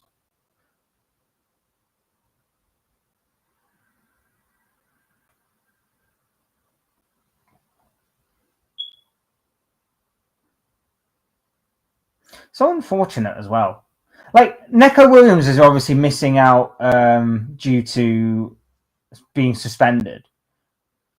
I asked this in my preview of the FA Cup this week. Do you think it's harsh that a player gets sent off or yellow carded, whatever, booked, whatever the case may be in the FA Cup, and gets suspended for just the FA Cup? But if they get suspended in the Premier League, they also get suspended for domestic games as well. Do you think that's right? Do you think that should be the right way to go about it? Or do you think, like, if you're suspended for a domestic game, you're suspended for all domestic games coming up, regardless of what competition they're in? I want to know from you guys what you think about that, because when my mate's explaining it, like, I didn't get it. It's probably always been a thing, but I just find it strange that you can be suspended in the Premier League, but have a Carabao Cup game midweek that you are then suspended for, and that counts towards your suspension. But if you get suspended for the FA Cup, you're just suspended for the FA Cup, and you can play the next Premier League game. Am I the only one that finds that weird? I might be the only one that finds that a bit weird. I don't know. It seems like I'm the only one that finds it weird anyway. Everyone else seems to like go along with it. If so, cool. Fine. It's like, it's not a hill I'm prepared to die on. I'm just throwing it out there as, does anyone else find this a bit strange?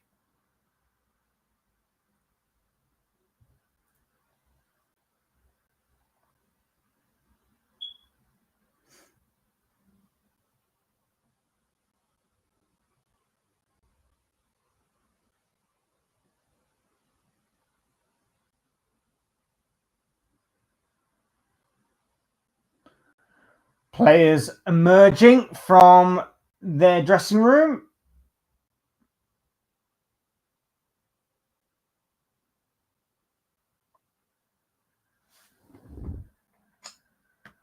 Getting back underway. The FA Cup game is back underway, and we are just seconds away from kickoff in this one.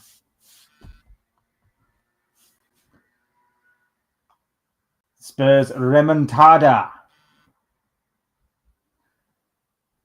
You love that, don't you? You love that. I mean, look, stranger things have happened. I doubt it. Forest are in here. Forest! Oh! Forest! That should have been 1-1. And speaking about Elanga during half-time, he's on. He's made an instant impact. Nottingham Forest should be 1-1. It's a good cross in. Alanga gets ahead of the defender and he puts it wide. Why is he going with it? Tries to go near post. Should have been 1-1 there between Forest and City. What a start to the first half that would have been for Forest, as Spurs go through themselves here. But Van Dijk's back to deal with the cross. And then it's judged to be offside anyway. Whew. What a start to the second half that Forest almost had there. Should have been 1-1. Yeah, he's miles off there. Miles off Brennan Johnson. I forgot he was even playing, to be honest. Don't know why he's offside by that amount of margin, but yeah. It is what it is. Will you get emotional if Liverpool win this? Maybe. I don't know. It feels like obviously it's going to be emotional because it's going to be like, this is going to be incredible. This is absolutely phenomenal and everything. It would feel more emotional if this was like a tightly run thing, I think. And it was like, we just won it. With someone being extremely competitive. This one feels like it's been a long time in the making, though. So it does feel slightly less emotional, but none more so, because obviously, you know, it's still my football club. It's still the club that I grew up supporting ever since I was a kid. It's a club that I thought would actually never win because of how poor we were run for so many years. And I just always thought, with the way that we ran ourselves, we'd constantly be second best at best, no matter what. So to say that I'm going to see Liverpool lift a Premier League title twice in my lifetime, I'm excited, I'm happy, and it's going to be a lovely occasion to see us lift it at the end of the season, because of course we don't lift it till then.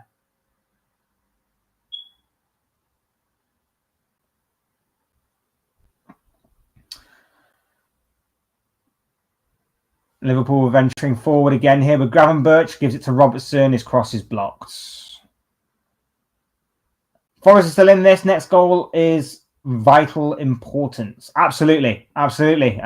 Second goal for City may just kill the game off, but a goal for Forest, and who knows? And especially with extra time obviously being a factor to consider as well, it could be going on for a little while yet. But City are venturing forward themselves here. Shot saved by Matt Sells. Good save by the Forest goalkeeper. But City come again here. Cut back on the left foot. Another shot saved again. It's fell to a City player. It's blocked. He's claiming handball. Mateo Kovacic, I believe, is claiming handball. Meanwhile, in the Liverpool game, Gakpo tees up McAllister again. He goes past him, slips it through for Gakpo. He's played it. He decided to be unselfish and roll it when he should have probably gone for it himself. And it's gone wide of the target. Two things happening at the same time. It's absolutely crazy.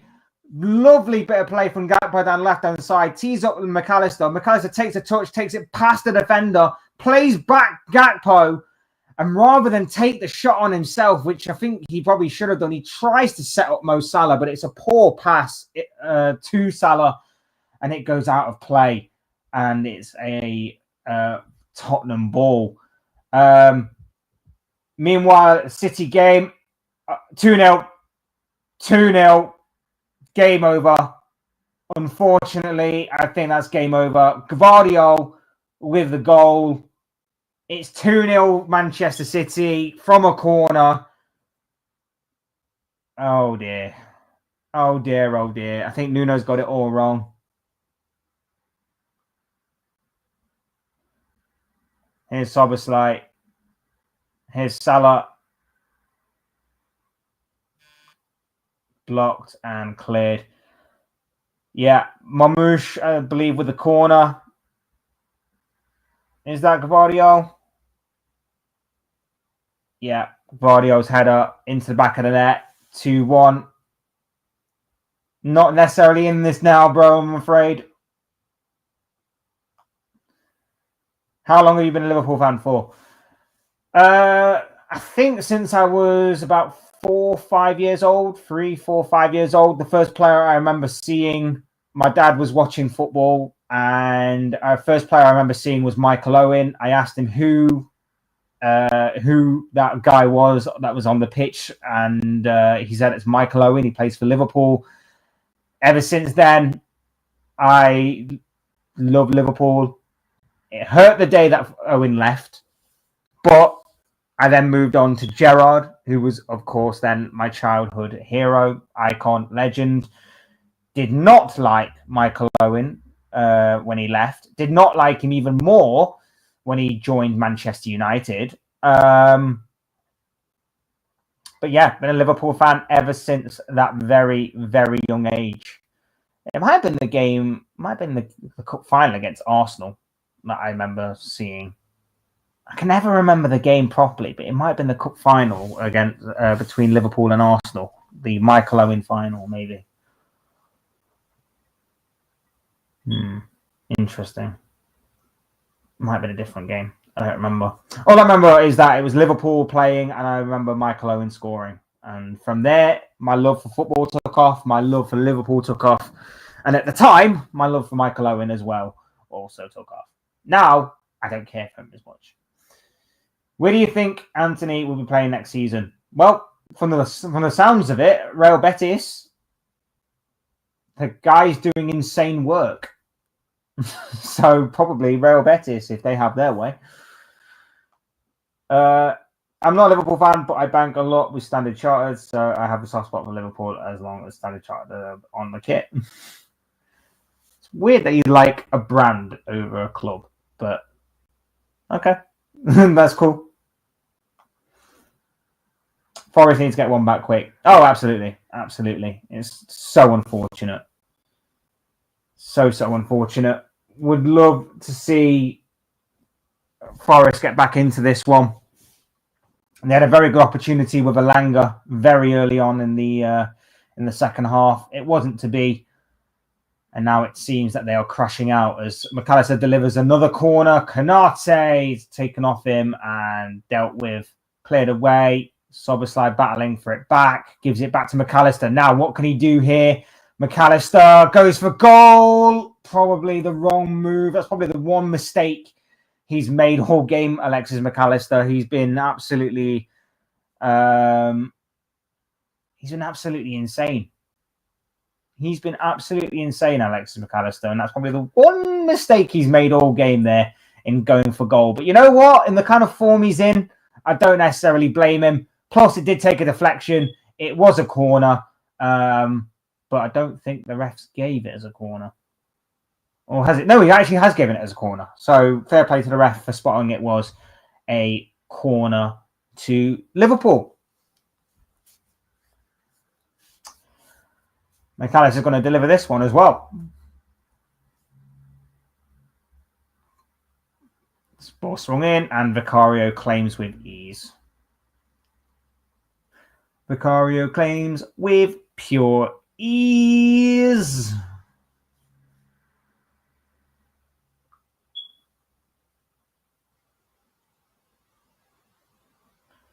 Just showing replays of that Gavardio goal. It's a good header. Good header. It's just a rare lapse in judgment from those defenders of Nottingham Forest.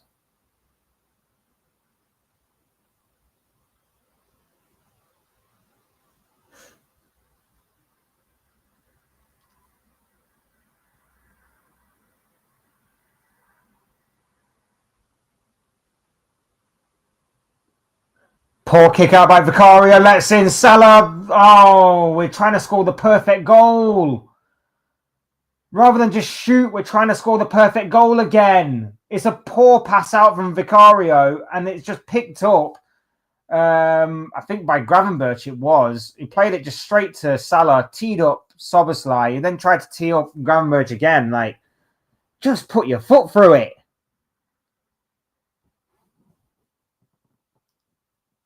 But Spurs just playing their own way into trouble. And it's gone out of play for a goal kick. I think Slot has been instrumental to this team winning the league. He's been incredible. And what I really enjoyed about Slot this season, obviously it was going to be a massive task, big shoes to fill, filling in for Jurgen Klopp. We all knew that. No one expected Liverpool to win the Premier League title. Nobody in their right mind, not even the most diehard, deluded Liverpool fan, put Liverpool to win the Premier League title this season, I don't think. But yet, he's gone from strength to strength. He's managed to hide some of these players' flaws. He's managed to bring out their better strengths. And he's done it whilst not changing too much about Liverpool under Jurgen Klopp, but done it with using a bit of Klopp DNA mixed in with, obviously, the way that Slot wants to play. Like, there's still elements of this Jurgen Klopp team in some of these players because, let's face it, he didn't get a transfer window in which he brought in anyone that he wanted. Even Chiesa doesn't seem necessarily like a Slot choice, given the fact that he's barely played this season. As Salah goes racing away here, Salah left-footed strike, blocked, I think, and corner to Liverpool. He really, really wants his goal, Mo Salah, and went close there. But yeah, like I say, he's not really brought in anybody new. It's still a team that is Klopp DNA, and he's just tried to make a few tweaks here and there. He's made us more defensively solid. He's made us more of a controlling team rather than just a heavy metal, in-your-face, just counter-pressing team. He has done amazing. And another thing that I will give him praise for is that he's learned on the job as well. He's learned, obviously, what it takes to be in this league. He's learned what it takes to compete on multiple fronts. I'm sure he'll take that experience in with him till next season. But as well as that, as Konate goes through, it's cleared away. McAllister with the ball, blocked, falls to Robertson. Salah tees up. Trent, strike, blocked. Salah. It's a bit of a scramble, cleared away eventually by Tottenham, and Tell will win a free kick from Soboslai there. Jesus Christ, that was a crazy scramble, that one.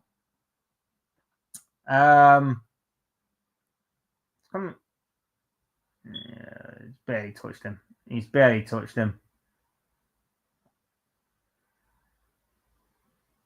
And McAllister's shot. Yeah, it's off the shoulder.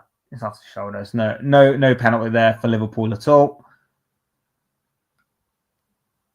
And Salah's things off balance. And yeah, what I like about Slot as well is the fact that he's learned on the job. So like the stuff that he'll take into next season in terms of competing on multiple fronts, what players work, what players don't, how to handle that, I'm sure will last with him till then. But as well as that as well, like I say, the personnel side of it as well. There have been a few times this season where he may have made mistakes, but he'd redeemed himself in the game after. The one mistake that I'll always go to would be not putting on Wataru Endo in the first Merseyside derby that we played of the season to really wrap things up for us. I don't think he really trusted him at that time. But then when we did obviously draw that game and we went on to play Wolves the game after, where we were absolutely abysmal against Wolverhampton Wanderers, but managed to come out with a win of 2-1. The difference is that game could have got away from us had he not put Endo on. And when he did put Endo on, it changed the game because he won us a couple of massive free kicks, which helped us play the rest of the game out and close out the game. And he really did learn from that. And he really learned that he could actually trust some of these players that were in his squad. At that point, he was very reluctant to use his squad. He was very reluctant to make those kinds of subs. But then in that moment, I think Endo really gained his trust, or vice versa. And what we saw was just a sort of redemption in a way, and a sort of understanding that, okay, I messed up, but I'm going to learn from these mistakes. Sometimes these managers don't necessarily learn from their mistakes. and sometimes they are very stubborn in the way that they approach things. Slot seems like he's very open to being adaptable and very open to admitting that I may have made a mistake, but you know what? I'm going to redeem myself next time, and I'm not going to make the same mistake twice. So I rate that from him, to be fair. I think, like you said, Slot's been very instrumental in the way that this team has gone about their business. And for his debut season in Liverpool and the Premier League, to win the Premier League title with no transfer window, even though we've had two, as Gravenberch tries a long-range drive and it's eventually handled there by Vicario. For no transfer window, for a team that finished third last season, for a team that you had to basically pick up and say, look, I know you're used to doing things a particular way. We're not going to change too much of that, but we're going to try a little something different. We're going to try and do a few things differently, but maintain the kind of skeleton of that Jurgen Klopp team. And like I say, I think he's really, really handled it brilliantly. And I would say that the only manager that would rival him for the Manager of the Season award would be a Nuno Espirito Santo. It would be a Nuno Espirito Santo that could rival him for the Manager of the Year award. Otherwise, it slots all day long. Do you think Slot can go a long-time manager for Liverpool, like 7+ years? I don't think anybody can really do that anymore unless you are extremely special. Guardiola at City, prime example. I think in the modern day age, though, I don't think it's necessarily possible anymore. I think teams get bored. I think clubs get bored. Szoboszlai's going forward, finds Mo Salah. Mo Salah on that left foot of his, strikes it 4-1! It had to be! It had to be the Egyptian king. 4-1 Liverpool. He gets his goal. We finally get a Mo Salah smile on this very historic day as Liverpool are going to be the champions of England. Done, dusted, and confirmed pretty much. We are half an hour away from that being a reality. Oh, what a glorious day this is. Mo Salah gets his goal. He's finally happy. Kisses the ground. Trademark celebration. And celebrates as well by taking a phone from a member of the crowd and celebrating in front of the cop. You absolute legend. You absolute king. Mo Salah, you little dancer. Wonderful scenes of glorious emotion. Mo Salah gets his goal. Liverpool 4, Tottenham 1. Wonderful counter-attack. Tottenham on the attack. Liverpool break with Szoboszlai. Szoboszlai just tees up Salah. Salah works it onto his left foot and then just drills it into the bottom corner at the near post. Szoboszlai with another assist. Salah with another goal. Spurs' defense is abysmal. Like, I would suspect that a lot of Spurs fans probably said that they were going to get absolutely thrashed in this game. But I wasn't expecting them to be this bad.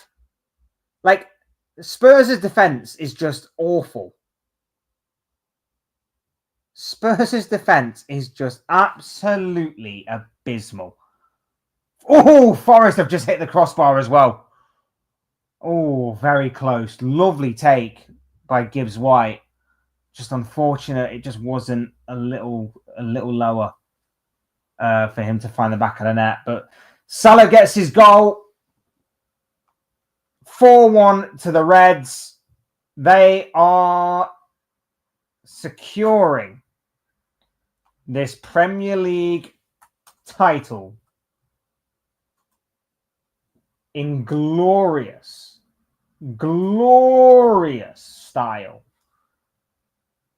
And Mo Salah is the latest to add a goal to the growing Liverpool collection that we have here. Absolutely wonderful. Absolutely wonderful. Did Klopp play himself by leaving when he didn't have to? He just ran out of energy. He just ran out. He just wanted to step away from the game for at least a little bit. I can understand why. The intensity level. I mean, you can see it with Guardiola right now. Like, yes, Man City are on the verge of making it to an FA Cup final, but you can see that the intensity that Guardiola's had for the past few years has sort of rubbed off on him as well. As Szoboszlai! Oh, it's a save by Vicario. That really should have been 5. That really should have been 5. Again, Tottenham just playing their way into danger so many times in this game. And again, Liverpool still hungry for more, still hungry to put on a show. And Salah tees up Szoboszlai, and I think it's straight at the goalkeeper, to be fair. But Szoboszlai should have done better there, and that should have been 5-1.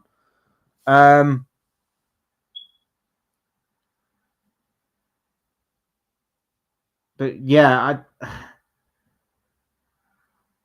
I don't necessarily disagree with him taking a step back. And like I say, I think you can also see the effects that Guardiola's having on himself with obviously him facing his own issues this season personally, and also what he's had to face on the pitch as well. And I think he's taking it out on him as well. If he recovers next season, fine, fair enough.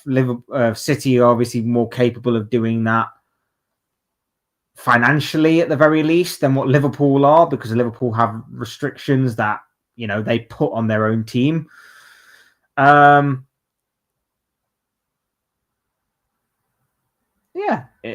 like I say, I think he stepped away at the right time, maybe. Not maybe just for him, maybe for the club as well, to maybe go in a different direction. Different voice, different opinions, different ways of going about business and things. Maybe it was the best thing for Klopp. Who knows? Who knows? Still a legend, still awesome, still gave me incredible memories, and still gave Liverpool a Champions League title as well as a Premier League title, amongst other awards and accolades and trophies. So, yeah. I'm sure he's there frustrated that we've won the title so easily and with the amount of points that we have. But at the end of the day, I'm sure he's smiling and happy that, of course, the Reds have done the business this season, as the Reds are making a few changes. Diogo Jota is on. I think Curtis Jones is on as well. Szoboszlai's gone off. Gakpo's gone off. Yeah, a couple of changes there for the Reds.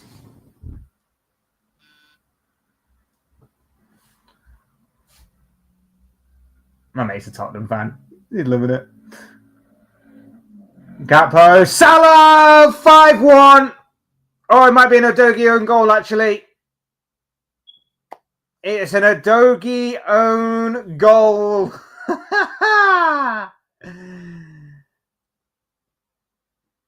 5-1 Liverpool.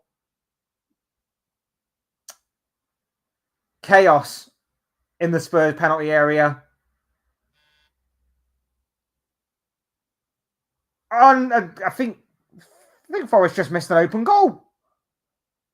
I was watching Liverpool game and the Udogie own goal, and I think Forest have just missed an open goal. It was a shot by Jota that was blocked, and Gakpo. Sorry, not Gakpo. McAllister, is that? McAllister stabs it forward. No, Trent, actually. Trent, wasn't it? I didn't realize Trent was that far on the pitch. Trent stabs it forward, trying to play it across the face of goal to Salah, and Udogie sticks it into his own net. But there's a question mark over whether or not Salah was offside, because it's going to be interesting. Because obviously, if Udogie doesn't play the ball, Salah's got a tap in.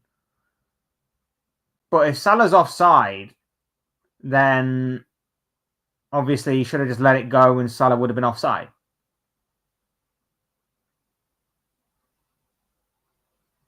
Referees give it.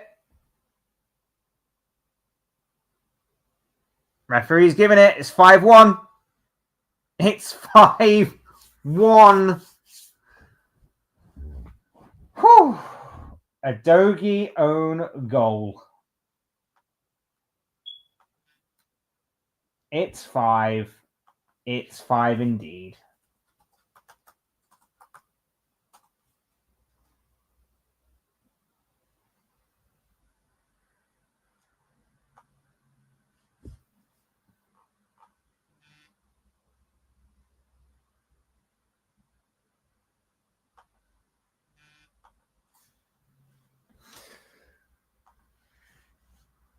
Lovely stuff.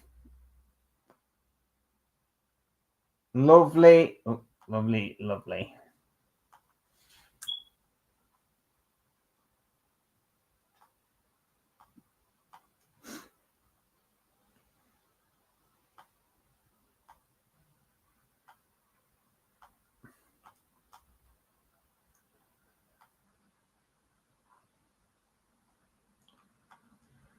Guardiola's back with his wife. Pray for the rest of the Prem next year. Invincible Man City incoming.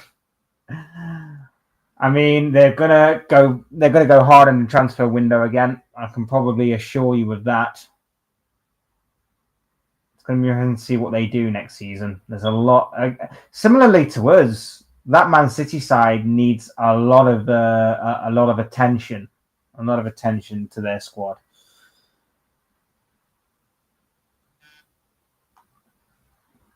Haaland has shaven his head completely bald.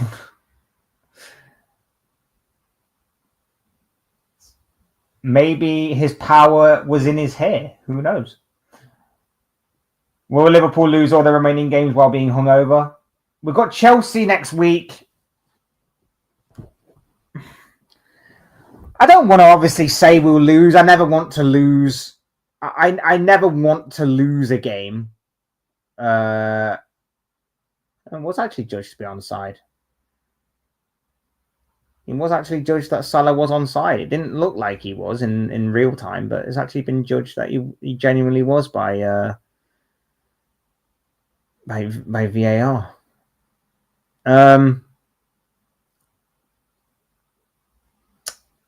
don't obviously want to say that we'll lose any game. I don't want to lose any game. I don't care even if it's like a friendly. Like, I don't want to lose any game. But I don't necessarily anticipate us winning all 4 of our remaining games either.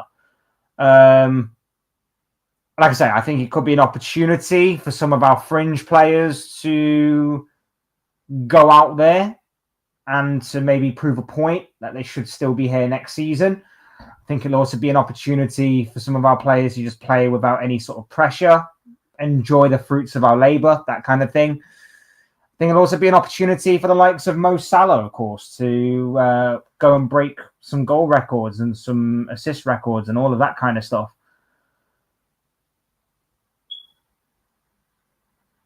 So it's going to be interesting to see what we do. Normally, though, the Premier League team that wins the Premier League does normally tend to go on and lose their next game, regardless of when they play. So when we play Chelsea next week, even though it is Chelsea, and I still want to win that game because obviously it's Chelsea, we'll take the guard of honour. But I don't know if we'll win next week or not. Even if it is Chelsea, who are not exactly in the best of performance form, at least they're getting results, but they're not exactly performance-wise that good. So we shall see. We shall see.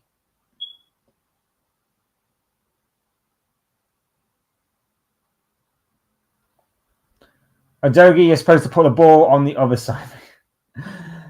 Caught between a rock. It's a difficult one because if he leaves it, Salah's got a tap in. So he sort of has to do something about it. He just obviously doesn't get it right, I don't think. It's a horrible one for a defender to be in. You're damned if you do, you're damned if you don't. I think you'd probably just rather do nothing and let them have the goal rather than an own goal for yourself, probably. Can you believe Gakpo actually has to fight in the Dutch national team for a spot with Weghorst? Koeman is so clueless. Depends on the way you play. If you want to play with a big target man, Weghorst is the way to go. It's crazy, but it may work. Another double substitution. Diaz and Alexander-Arnold are off. Endo and Elliott are on. So it looks like Endo's going to be at right back and is already given away a foul and a free kick. Unlucky Maddison. I used to like James Maddison. I used to really, really like James Maddison. Used to think he was lots of balloons on the pitch. Lots of balloons on the pitch. Here we go. If the party hadn't started already, it definitely has now. Balloons already flying onto the pitch. Players are stamping on them like it's some sort of mini game.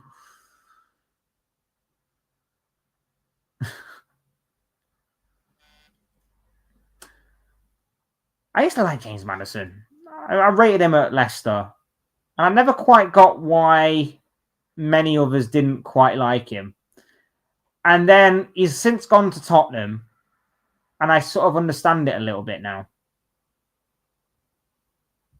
He's inconsistent. He's he only turns up if everything around him seems perfect. It's not great. It's not a great sign from a player like that. Anfield and outside and the surrounding areas of Anfield look absolutely amazing.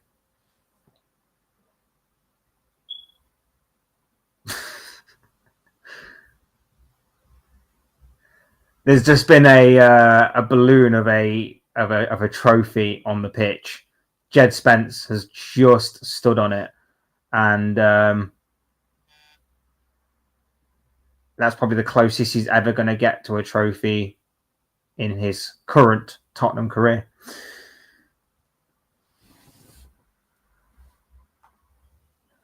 I love Maddison just banner. Fair enough, man. Fair enough. Like I say, when he was at Leicester, I rated him very, very highly, and I didn't understand why he didn't make a move to a bigger club. I didn't understand why, of all teams, Tottenham managed to acquire him when he was going for like 40 million.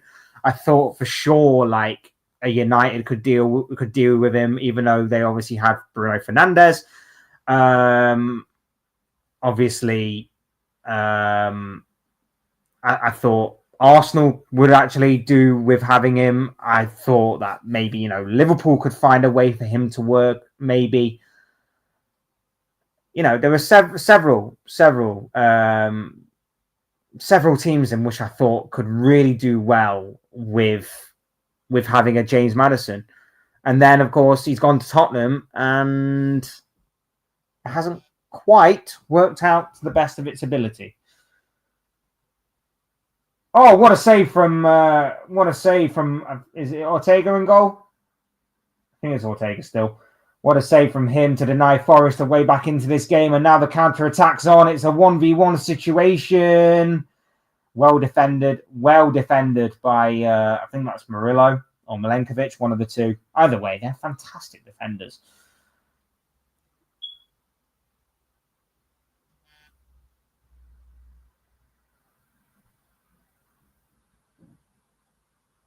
And cross. Hit the post. Forest have hit the post 3 times. 3 times in this game. I mean, it looks like it's going to be a Palace City final. I hope to God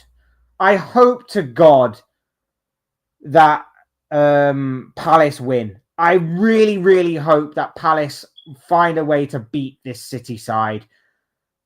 Just for the love of football, because, so annoying.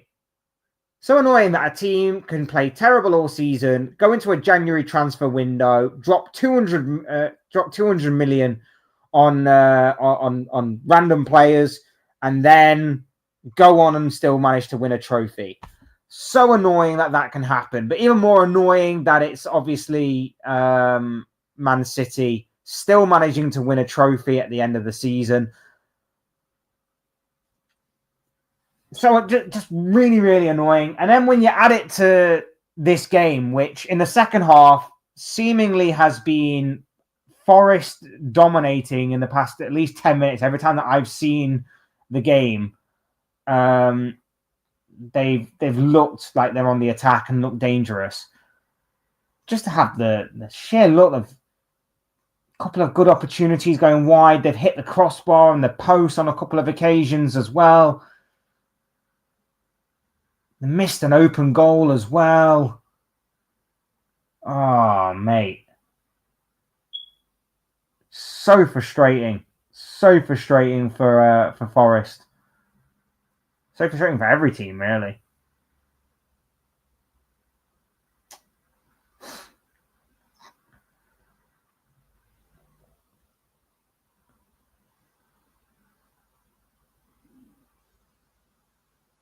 Looks like we are going to see Darwin Núñez. Looks like he's going to make that 50th appearance after all, guys. Looks like we are going to be paying more money to Benfica. Lovely stuff. Lovely stuff.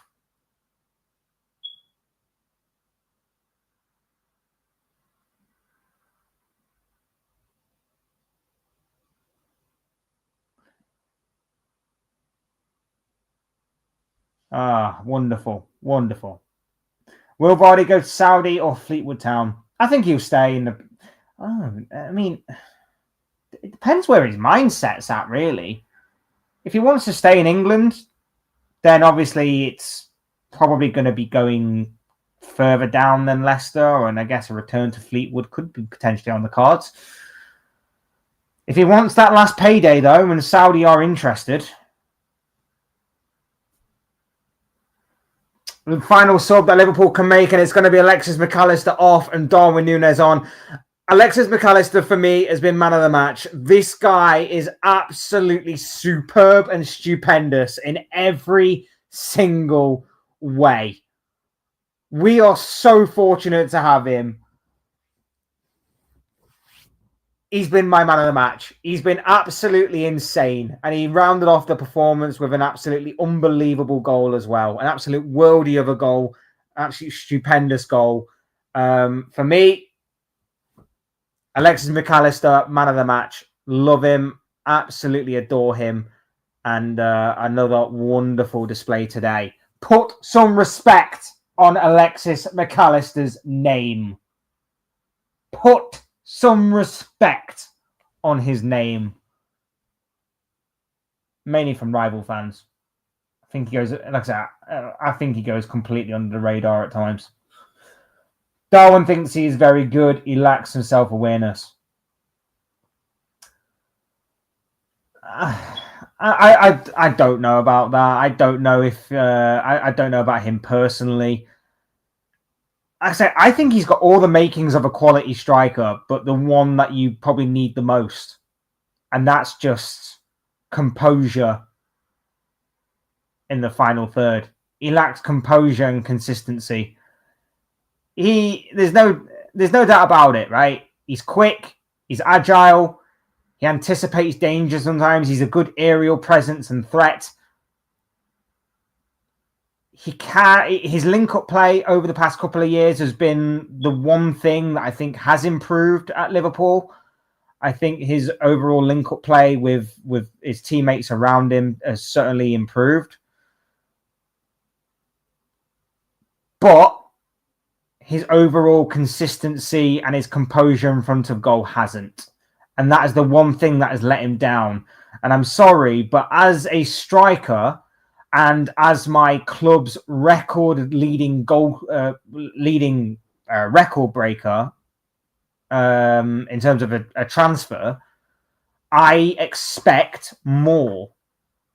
I need more. So the fact that we haven't got that out of him is unfortunate, frustrating, and just needs to be better. As Salah puts in a dangerous cross, and this time Udogie does well to clear over his own crossbar. But yeah, because we haven't seen that in abundance or consistently, it just hasn't worked out. It's unfortunate, but it is what it is, and it's annoying because, like I say, I maintain that I think he is a decent striker in terms of his work rate, in terms of his build-up play, in terms of the threat that he possesses, in terms of getting into the positions he does every single time to get the chances that he does get. There is some level of intelligence there. There is some understanding of the game there. But when it comes down to taking those chances, putting the ball into the back of the net, it goes, it vanishes. And he will miss easy opportunities, but score the most difficult of opportunities. It's a composure issue. It's a mentality thing. There's a lot. There's a lot. You should get an Argentina, Liverpool, McAllister mashup jersey. I don't get mashup jerseys for different clubs or different nationalities. Although McAllister, like I say, I probably would for McAllister, but probably not. I mean, yeah, Darwin is not awful. He is no Højlund. Darwin is actually half decent. Like I say, I think he is. I think he's a decent striker, but he's not a goal-scoring striker. He's not a clinical goal-scoring striker. He's not a Haaland. He's different to Haaland in terms of he's better, not better, but he's more well-rounded than Haaland, but he doesn't do the one thing that you would expect from a striker, which is to be deadly in front of goal. If he was more deadly in front of goal, there is an argument to say he could have actually been rivaling Haaland properly these past couple of years. But that seemed like a foul on Salah. But of course, with it being Salah on the ground, no one is going to give him a... Oh, but they give that. Okay. Salah's just been fouled by Udogie, been absolutely hustled and hassled by him, goes to the floor, falls to the floor under his challenge. No foul. And then I think, was it Jones? I think it was either Jones or Elliott makes the same challenge on a Tottenham player, and it's a foul. Okay, ref, whatever you say. Can't wait for the expressions oozing rant after this. I love expressions, man. The guy is an absolute poet. He's an absolute wordsmith. He's a modern day Shakespeare. But I am interested. Like, I know this is a terrible result and it's an absolute god-awful performance by Spurs. I 100% get that. But considering the fact that they have had a heavily rotated side, and I know that this will obviously be loss number 19 of the season, but given the fact that this is a heavily rotated side, given the fact that this is a Spurs side that we're never going to win this game in a lot of people's eyes, given the fact that Spurs' season is over in the Premier League anyway, regardless of whichever way this result went, is the fume going to still be there? Is the aggression, the anger going to still be there? See, here we go. Here's Nunez, one-on-one. He's got Salah. It's a poor ball. It's overhit. Elliott, block, cleared. As far as Elliott again, tried the 1-2. It's gone out for a throw-in. A corner. But yeah, there again, composure. It's all about composure. And Nunez is through. Nunez is through one-on-one with a goalkeeper. And he's got two choices. Square it or go for goal himself. And he tries to square it. But again, the composure's not there. So the execution isn't there. He messes up. And we have an opportunity to go 6-1 up. And he messes it up. He messes it up. Abdul, welcome along, my bro. I hope you are well. Congratulations to us. Woohoo. Absolutely, my bro. Absolutely, my dude. It is it's a wonderful day. It is an absolute wonderful, wonderful, wonderful day. If you're a Liverpool fan, of course.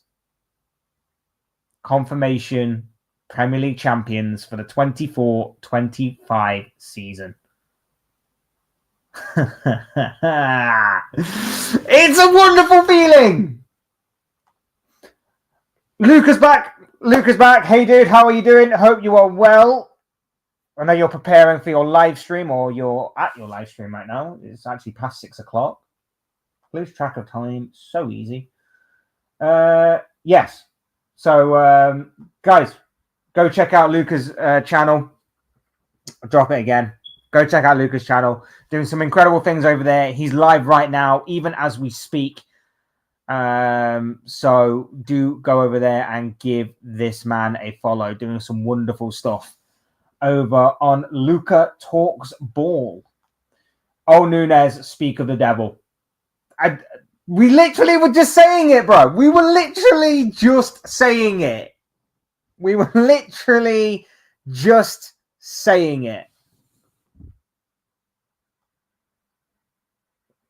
It's absolutely incredible. Absolutely incredible. What we have just witnessed right there and then, from talking about the composure side of things. Here he is again, Nunes. What's he going to do this time? He goes for goal. It's blocked. It's a corner.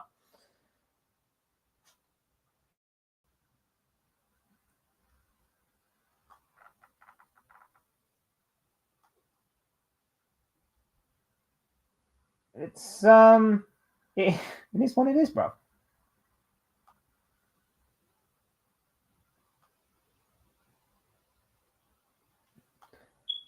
Ty still believes Arsenal can win the league. It ain't over till it's over.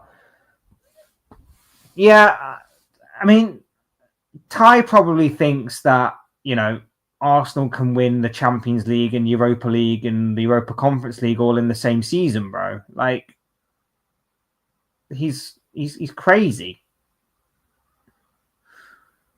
He's proper crazy. I'm quite scared that a grown man can have those kinds of takes and those kind of debates and arguments that he puts forward, and people just go, "Oh yeah, but that's just Ty."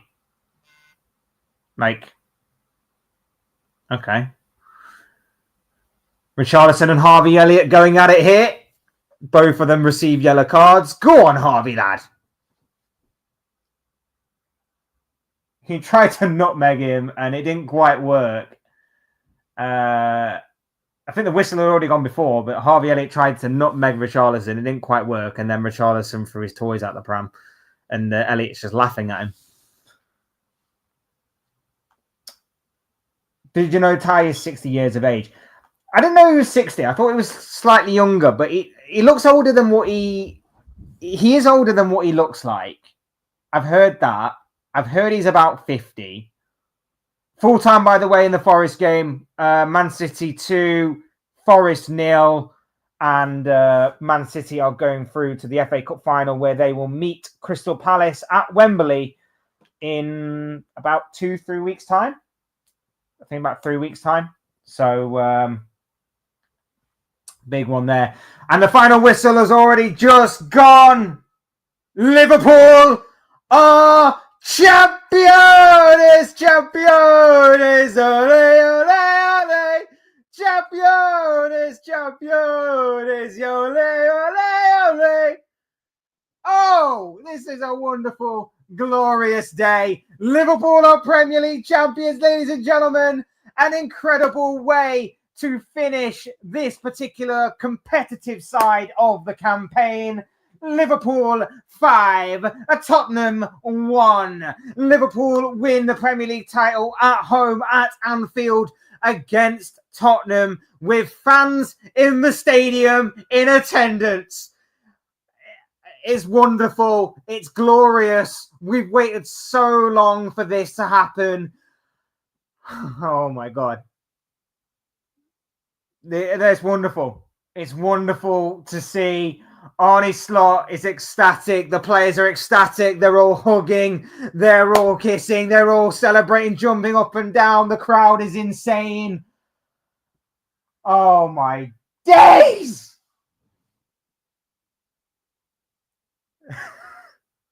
Oh, it's wonderful.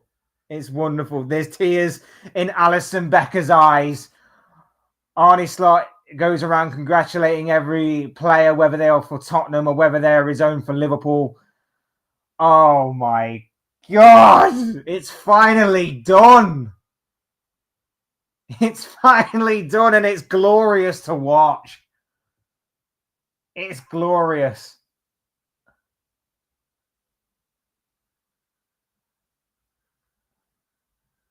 The pyro's off. No pyro, no party. Oh, it's going to be party time in Liverpool tonight. Robertson and Trent lead the celebrations towards the Kop end. Whether he'll still be there next season or not, I don't know.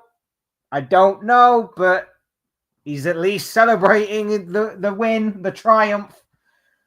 McAllister gives Diaz a big hug. He was absolutely outstanding today, Alexis McAllister. He was absolutely outstanding today, Alexis McAllister, and has been all season long. Van Dijk's going to get his hands on that trophy at the end of the campaign. Champions 24-25. McAllister kisses the badge. It is done, dusted, confirmed, and official. Liverpool Football Club are the champions of England. They run over to the crowd to celebrate. We've done it. We've done it. We have done it.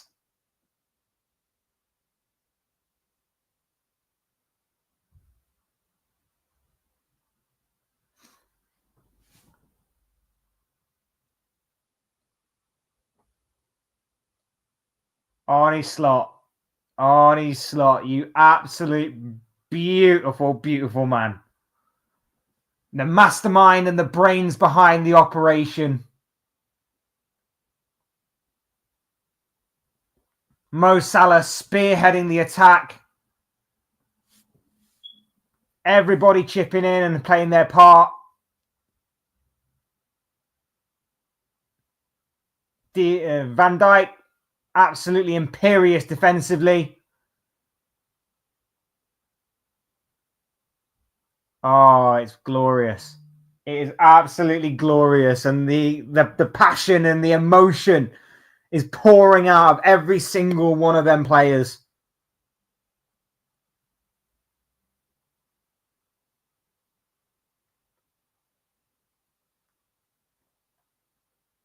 Every single one of them has played a part at some point this season.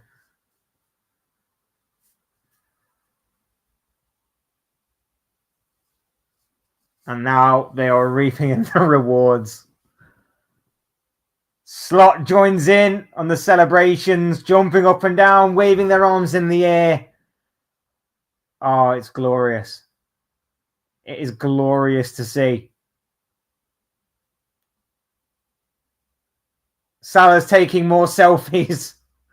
Salah's taking more selfies with the crowd. These are the days, my friend. These are the days indeed.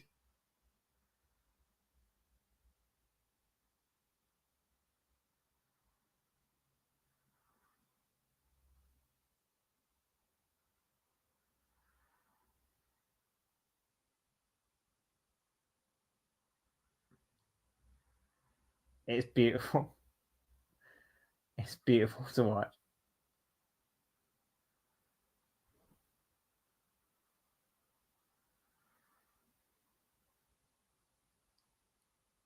They absolutely did it. They absolutely did it. And again, I'll reiterate a point that I made in a video earlier on this week.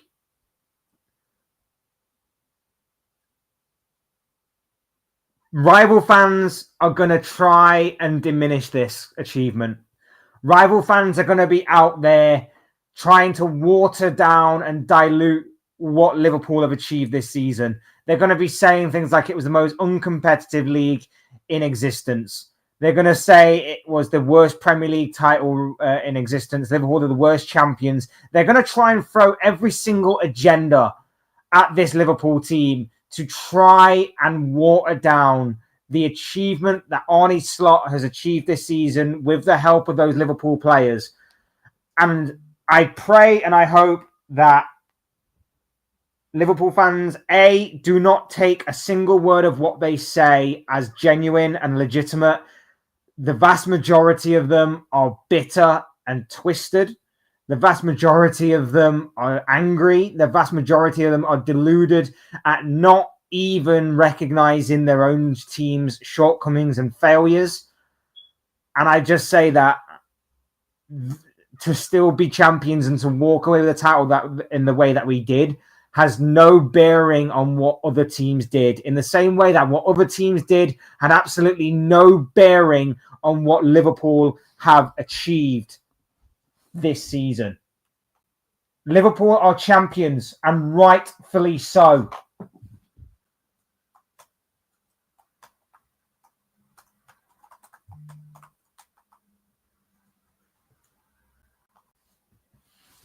There you have it. Liverpool are champions, and rightfully so. The 26-game unbeaten streak is incredible. The goals from Mo Salah, phenomenal. The imperious defensive work of Virgil van Dijk, sensational. Sublime work from everybody in that team, whether it was Alisson in goal or whether Kelleher was deputising. Trent at right back for the first half of the season defensively was incredible defensively. Konate alongside Van Dijk for most of the season, solid as a rock. Gravenberch as a DM. Nobody expected that going into this season, but he made it work. Phenomenal management, phenomenal man management, phenomenal work from Gravenberch himself. McAllister, Mr. Consistent in that midfield, turned up rain or shine, took some bruises, absolute warrior in that midfield, and turned up when it mattered most every single occasion that we needed him to. Szoboszlai, frustrating at times, yes, but when he's on form. He is on fire. Like I say, Mo Salah, incredible. Diaz, like I said, on his day, he can be brilliant at times. Gakpo, this season, very much improved, turned up when it mattered most from time to time, especially when Salah wasn't quite firing on all cylinders. Núñez even turned up with a couple of big goals this season. Remember Brentford, remember Southampton, big goals. Jota, a couple of big goals himself against Fulham, against Nottingham Forest, against Everton in the Merseyside derby. This is not a one-man operation, as a lot of people will try and out them as. This is not a story of it being a terrible, terrible season. This is a story about how a team just rose head and shoulders above everybody else. It's nothing to do with injuries. It's nothing to do with a PGMOL or refereeing or VAR. It's about Liverpool being amazing, because I can offer you several cases of Liverpool being hard done by referees, Liverpool being hard done by VAR and the PGMOL, Liverpool having their own injuries. Any argument you can come up with, I can counter that argument. This is just purely and simply about Liverpool being the best team in England. And don't let anybody diminish that. Don't let anybody water down this achievement.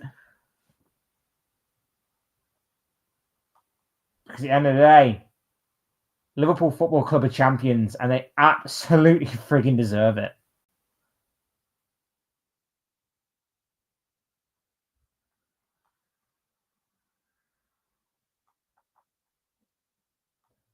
For the longest time, I thought he was about 25 until I realised he's, like I say, he seems young. He looks younger than what he actually is, it seems. Congratulations, Liverpool. Everyone throwing gallons of beer, Bayern Munich style. They definitely would be if it was Jurgen still there. I can guarantee you that. Jurgen will be out till like 6 o'clock in the morning. Remember that loss at home against Nottingham Forest? What loss? Who cares? Who cares that we lost to Fulham a few weeks ago? Who cares? We're champions of the freaking Premier League. Oh, it's outstanding. Arnie Slot. La, la, la, la, la. I love it.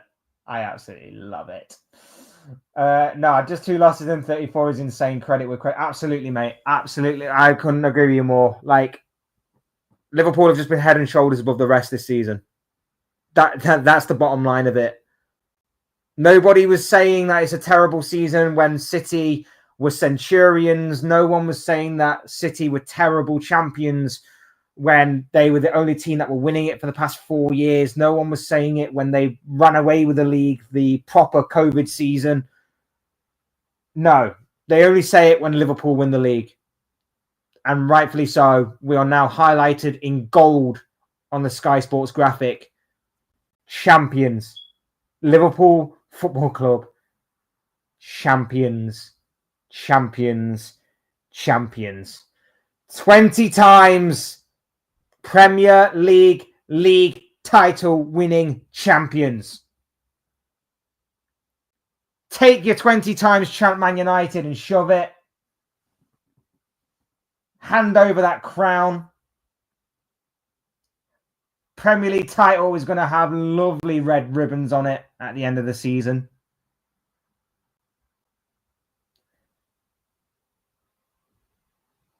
It's all ours. It's done, dusted, official, and confirmed. Signed, sealed, and to be delivered on the final day of this Premier League season when we face Crystal Palace. A date that is significant anyway in Liverpool history because on May the 25th, that will be the final day of this season. That will be the game where we face Crystal Palace. And on that day, 20 years ago, was the day we came back from 3 goals down at half-time to beat AC Milan to our 5th Champions League title. On that same day, 20 years later, we're going to be lifting the Premier League title at Anfield against Crystal Palace. Absolutely phenomenal stuff. Absolutely phenomenal stuff. I know Forest were underdogs, but still underwhelming performance by them. They hit the post 3 times, bro. They hit the post. Sometimes it's just not your day. Sometimes it's just not your day. And unfortunately for Nuno Espirito Santo's side, today was not their day. If they've now got to regroup, they've got to focus because Champions League football is hanging in the balance for them. So if they can regroup, focus, get back on that, it will still be a fantastic season for Forest and for Nuno Espirito Santo. But yeah, we're going to end it there. Wow. I mean, this has obviously been a long time in the making. This has obviously been expected for a long time. The writing has seemingly been on the wall for a very, very, very long time in terms of Liverpool being Premier League champions. But it's still there. Still there. Still there. Champions. Champions of England. Liverpool Football Club. 20 times. League champions. I'm buzzing. I'm absolutely buzzing. Yeah, I'm buzzing. I'm signing off, brother. Congrats on winning. Thank you, bro. Thank you for staying with us, and thank you for staying through the vast majority of the stream with me. Really appreciate you watching, and appreciate your love and support, bro. Thank you very much. Good luck on Wednesday. Is it Wednesday Barcelona are playing? Is it Tuesday? Wednesday or Tuesday? I can't remember which one. Like I say, good luck on whichever day it is. My mind's scrambled right now, so I can't remember what day it is. But yeah, good luck for Barcelona in the Champions League, my friend. Good luck for Barcelona in the Champions League, and thank you for stopping by with your love and support, my dude. We're going to wrap it up as well, guys. 20 times Premier League champions, a historic day, the 27th of April, 2025, a day that Liverpool Football Club confirmed that they were winning the Premier League title for a 20th time. Oh, how glorious this is. How glorious, glorious, glorious, glorious. I'm buzzing. I am buzzing.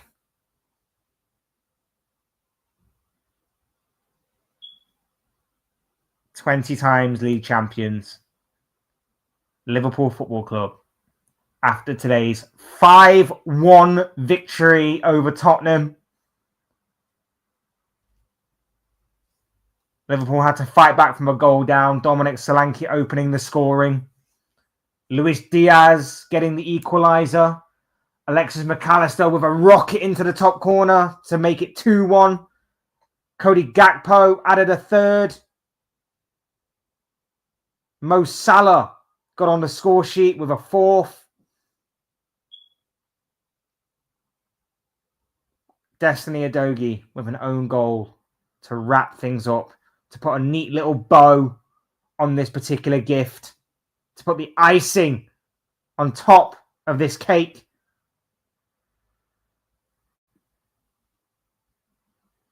And Liverpool are Premier League champions. Ladies and gentlemen, thank you very much for being here with us today. Thank you one and all for being here on this very historic, momentous, and incredible day of Premier League action. Liverpool beat Spurs and win the Premier League title to boot. It's done, dusted, and confirmed. Signed, sealed, and to be delivered at the end of the season. I can't, man. It's wonderful. It's just wonderful to see the outpouring of emotion from the players and the fans there. Absolutely wonderful to see. Listen, guys, hit that like button if you haven't already. Subscribe if you are new or want to see more content like this. Both things will always and forever be greatly appreciated. I appreciate each and every single one of you that stood by watching this and joined us at various moments. I do appreciate your love and support. Absolutely outstanding. From you guys, from the players, the manager, everybody associated with Liverpool, everybody associated with this channel, thank you very much for your love and support. Thank you very much for supporting just in general. I'm rambling now, so I'm just going to get on with it. Like I say, hit the like button if you haven't already. Subscribe if you're new or want to see anything like this. Hit the comments section with what you guys have thought about the game, this season, the result, everything else that goes along with it. And without further ado, I'll see and speak with you all again soon in another video or live stream or whatever it is. Thank you all so much, guys. Appreciate every single one of you. And I will see and speak with you all again soon in another video or live stream or whatever it is. Cheers, guys. Thanks everyone for watching. Take care. Enjoy the rest of your day. Liverpool are champions, baby! Life is sweet. Take care. Love you all. Goodbye.